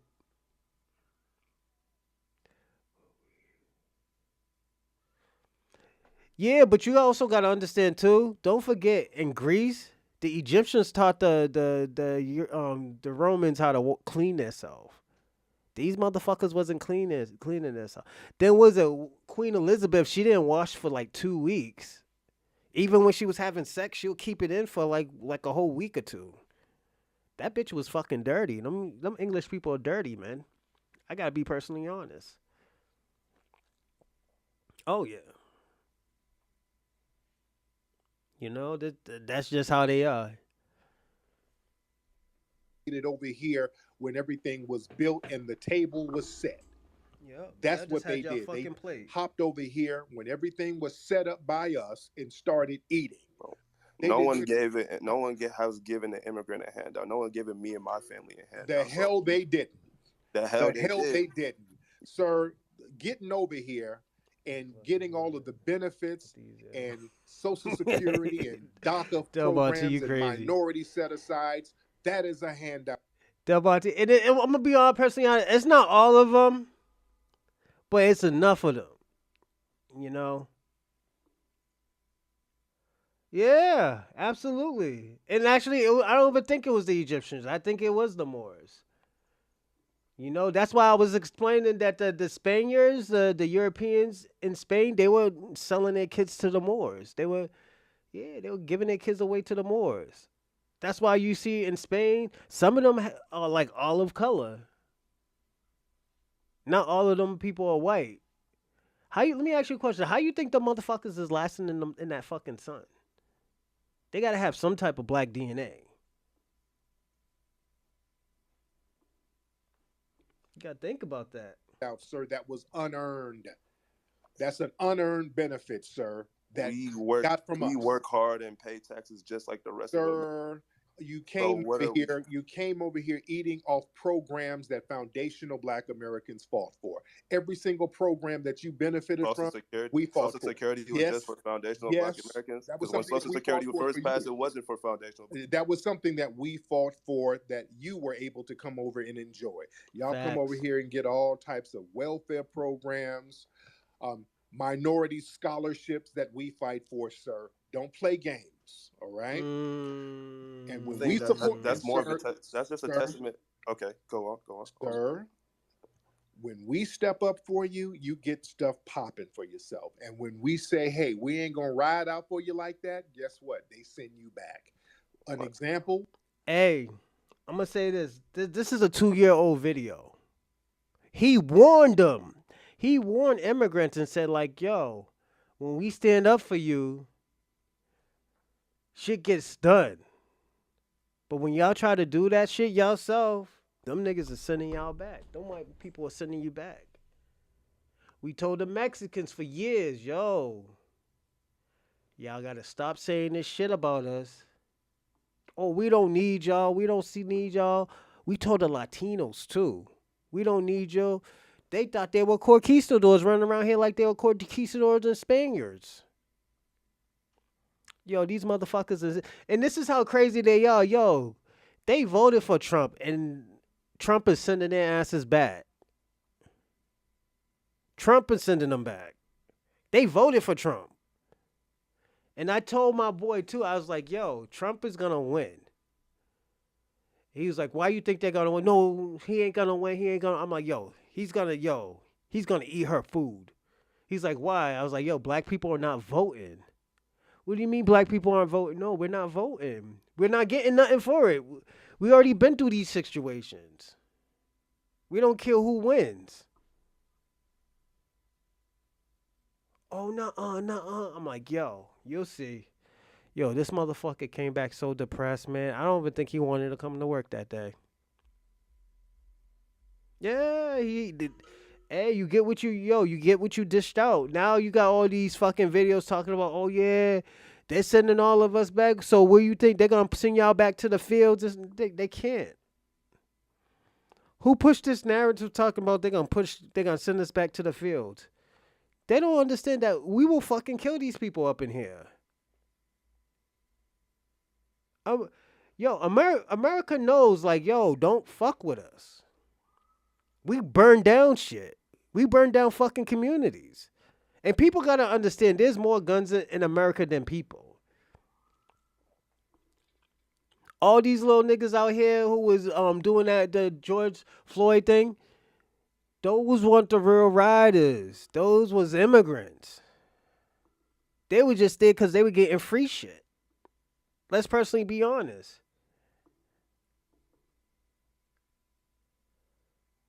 Oh, I was just telling him, I was like, yo, I was explaining to him Kamala wasn't going to win. The Democrats are not going to win. He's like, why? Why would you say that? He's like, she's going to win. I was like, first of all, she's giving all the resources to people who is not even documented. Black Americans is asking for help. Second of all, there was just a hurricane that happened down south, and you only gave those motherfuckers $750. Then something else happened, and you was giving people billions of dollars. You just sent fucking $15 billion to fucking Ukraine. And you talking about that's like pennies of a dollar. How the fuck you think these people gonna take it? Then Trump is out on the field right here talking about Trump had his foot on the ground helping these people. He made you look like an asshole. Oh, no. We know what he's trying to do, yada, yada. I was like, yo, he's going to deport all y'all motherfuckers. He just said that. Oh, he ain't going to win. Then my friend Spanish, oh, yo, I'm voting for Trump. He's going to help me, man. He's going to help me get money and stuff like that. He's going to send some of these people. I was like, yo, he's going to send you back too. You're undocumented. If you don't got that visa shit in check, you're going to get sent back. I was like, the best thing, and I told him the best thing you do is just marry a fat, white, ugly woman. Get your visa that way. Stay with her for 3 to 5 years. The fuck? 90-day fiance? You never heard of that? That's how you're not going to get sent back. I'm not marrying her, yada, yada. All right, cool. Motherfucker, oh! He's sending everybody back. This is supposed to be a sanctioned city. Sanctuary city. Nah, nigga, you getting sent back. How's your record? I got like one felon. Your felon ass is about to leave, player. I had to tell him. You saw what happened on the border lately with the poor Haitian brothers and sisters getting beaten at the border. Mm-hmm. You saw how that went down. You saw that bad look. You talk about how they say they whip people at the border. Well, yeah, they were snatching up people and I never saw that video. Well, you heard about it. No, the media phrased it how like they were being whipped at the border. Then I actually saw the video. Like, dude just pulled the dude. He pulled him, and they were being physically wrangled, and then they got sent back. Yes, 20,000 Haitians have been deported under Biden. Yeah. Right. And what benefits are we getting if our people is getting deported? Listen, what I'm telling you, the reason why they got deported, because we weren't really fighting for them on this one. We didn't really put our neck out this time. Mm-hmm. We didn't sacrifice ourselves. Mm-hmm. I mean, they didn't come here legally. It happens. That happens. But when we step up for you guys, things happen. But this time, we're like, okay, since so many folks are showing so much disrespect coming from the Caribbean, well, we'll just sit this one out. And they shipped everybody's ass on back. But what? Okay, if you're saying we are benefiting we're eating off of y'all, at the same time we're getting deported, it kind of contradicts itself, don't you think? Okay. Our people is getting deported. You feel me? Okay, so you deliberately missed that point. So let's go here. What benefit does Foundational Black Americans get from anybody immigrating over here? All studies points to immigration helps the economy. All studies points to. You can look at Brookings study how immigration help the economy. No, it doesn't. Yes, it does. No, it doesn't. You can look at Brookings did a study. And Brookings, I don't care what study they did. It doesn't help. And no scientific study, no academic research points to. How so? How does it help? Points to immigration being a detriment towards the Black American community. No research points to that. That's a damn lie. It's not a lie because I have not seen a study. And you cannot send me one. Black intellectuals have been saying this since the 1800s, that immigration. All my Africana study professors. W.B. Du Bois, all of these people. The only person who started co-signing mass immigration was Dr. King. That's why they like bringing him up. They didn't start co-signing that in the Black community until the 60s. Before the 60s, Black people were not co-signing mass immigration. They knew that it would be a problem. Immigration has always been a thing for America. It just wasn't extended towards Black immigrants until like the 60s. You're right. Well, yeah, that's because we wanted brothers and sisters to come over as reinforcement. Dr. King was supporting it. We had people like Stokely Carmichael. We were going through the civil rights movement, and we said, hey, we need some brothers and sisters from Africa and the Caribbean to come over to be reinforcements. So we started fighting for it. But truth be told, it doesn't really benefit. How does it benefit us? How do we benefit from that? What would you want Black immigrants to do? No, seriously. No. That's not a valid question. Like, what would you want us to do? What you mean it's not a valid question? Because of course it's a valid question. Why wouldn't it be a valid question? Because it's like, okay, you're taking people who are coming from poor countries and they're coming Not to our a new problem. country.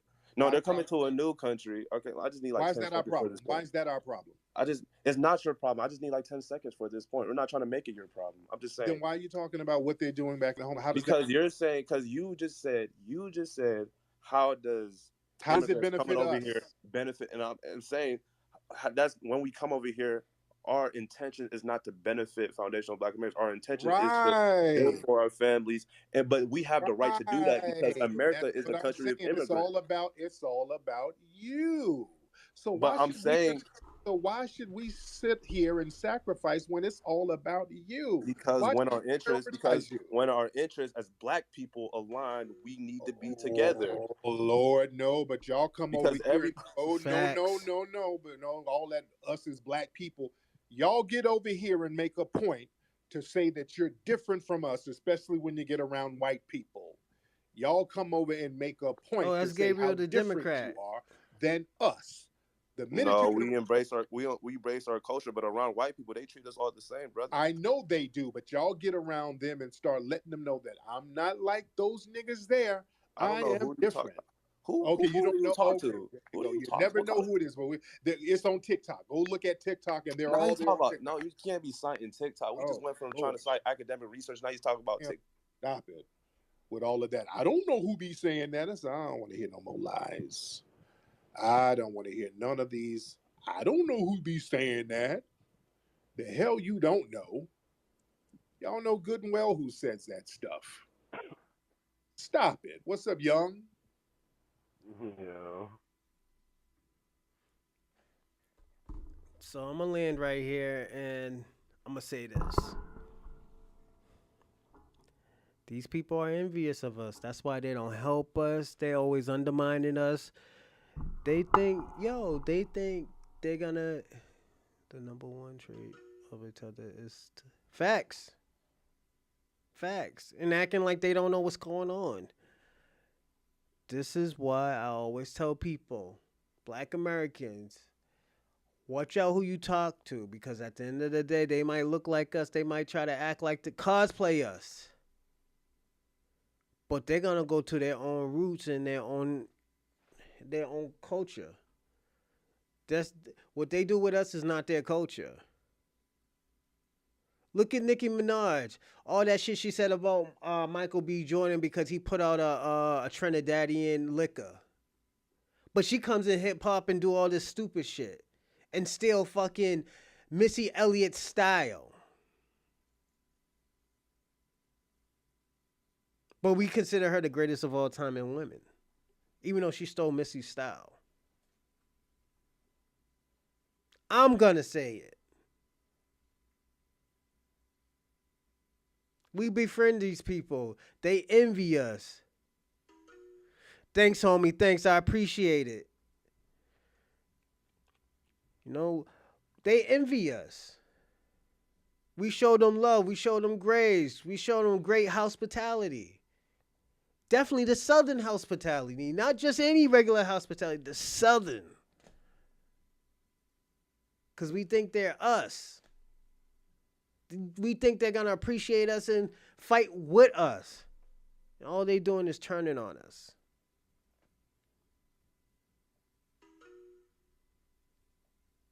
Facts. Facts. Now the question is that I asked y'all, do they envy us? I'm going to say yes. But here why I say yes. The lane that we made for them, they turned on us so fast. They act like we didn't help them with it. And the big thing I'm going to say is that we helped them get to this country. They couldn't do it by themselves. 2025 is foundational Black American era. This is our era. We just watched a fucking Tether crash out on TV after she failed to become the first woman president. After people try to put that bullshit talk about, Oh, she'll be the first HBCU being inducted by another HBCU alumni to be a president. We don't give a fuck, nigga. The fuck we give a fuck about the HBCU school and they named after the fucking Rothschild. Oh, you fucking kidding me? Them gatekeepers against us too. Those gatekeepers, they're against us. The what was it? Bourgeoisies? The boulets? As we said, bourgeoisies, they're against us. They always have been against us. Those were the gatekeepers that was giving us this bullshit. That got us in this situation in the first place. Now we took the power from them because we told them for years, stop putting us in these fucking situations. Oh, we're both brothers. Then we find out these motherfuckers got an immigrant background. They do it for their own people. So we took the power back. You're not a gatekeeper no more. We took the keys to the gate. Now we have them looking for the keys. We got the Roland Martins crashing out. Talk about we ain't gonna get anything.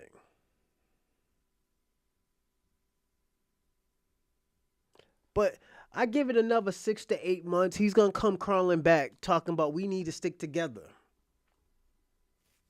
Mark my words. He's gonna start calling back talking about, yo, we need to get together. Because when that $250,000 run out, he'll be back because he's gonna get hungry again.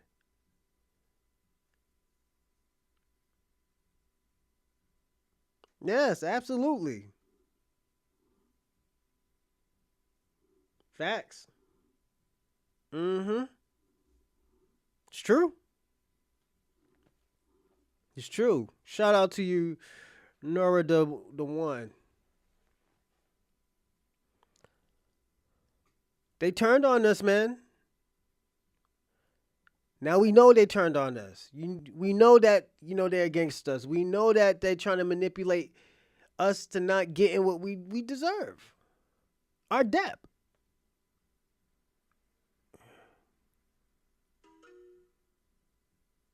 Yes, that's their culture. They can't make it in their culture. Their cultures are so mixed and mango, they don't even know what their own culture is. They dressing like Americans.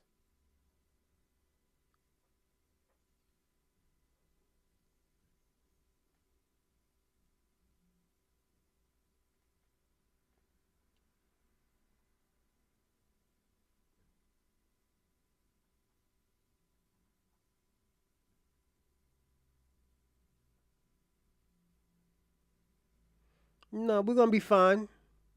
I think we're gonna be fine. And the reason why we're gonna be fine, because at the end of the day, we tried. We tried for 60 years. We tried for over 50 years, almost 50 years with these people. And they turned on us every time. We forgave them. They turned on us. We forgave them. But the real reason why we stopped, because they did that bullshit again, and we told them like, yo, you're gonna ask for help, and we're not gonna be so forgiving like we are. We don't need you. We're here forever. That's what they said to us. We tried. Now it's time to fix our own community first. Before we help these motherfuckers ever again, we need to fix our own community. We need to fix our own people. Then we worry about them. We can't fix us and them at the same time, because you know what? They're working against us right now.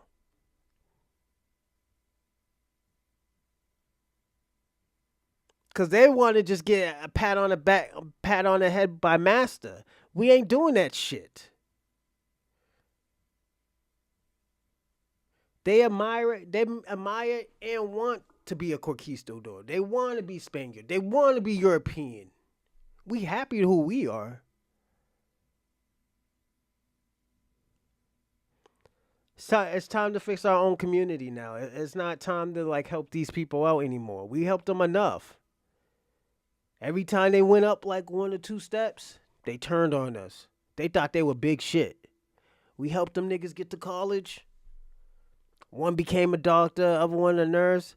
Oh, y'all niggas is lazy. Y'all sell drugs. Y'all single parents. All that fucked up shit that they said. Now, you know what? They got to eat their own words. And it's fucked up to say that to these people because at the end of the day, we tried. Like, we literally tried. It's time to help ourselves now. It's time for them to do it themselves now. And we know they can't do it themselves. We know they can't do it themselves. We got Mexicans protesting in California right now, but at the end of the day, ICE is there. ICE is trying to deport all of them. But it was different when Black Americans were helping. It was different when Black Americans, you're not taking my brothers and sisters. Now we can't do that because we're tired of getting turned on. We're tired of them when we go into their communities, they beating us the fuck up. They pulling out guns on us. They talking crazy about us. So since we're all of this, it's time for y'all to do it yourself. Y'all talk about y'all better than us, y'all this and that. We're lazy. Okay, y'all ain't lazy. Y'all can do it. Y'all tough, right? It's time for y'all to do it. It's just like, when is enough is enough?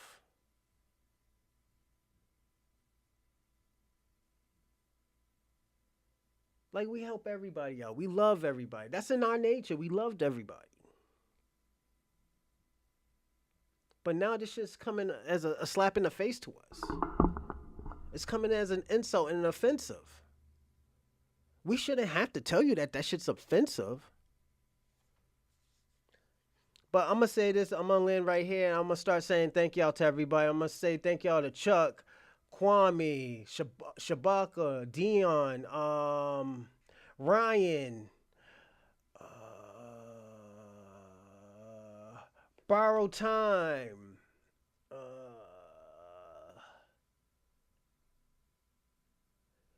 Del Monte Green Beans, CNG 215. I said Kwame, all right. Jeff 200131.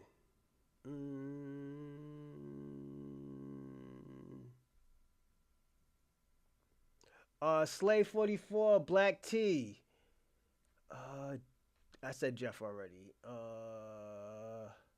Neuro the One. And everybody who I didn't say thank you to, but thank y'all to everybody for watching, and thanks for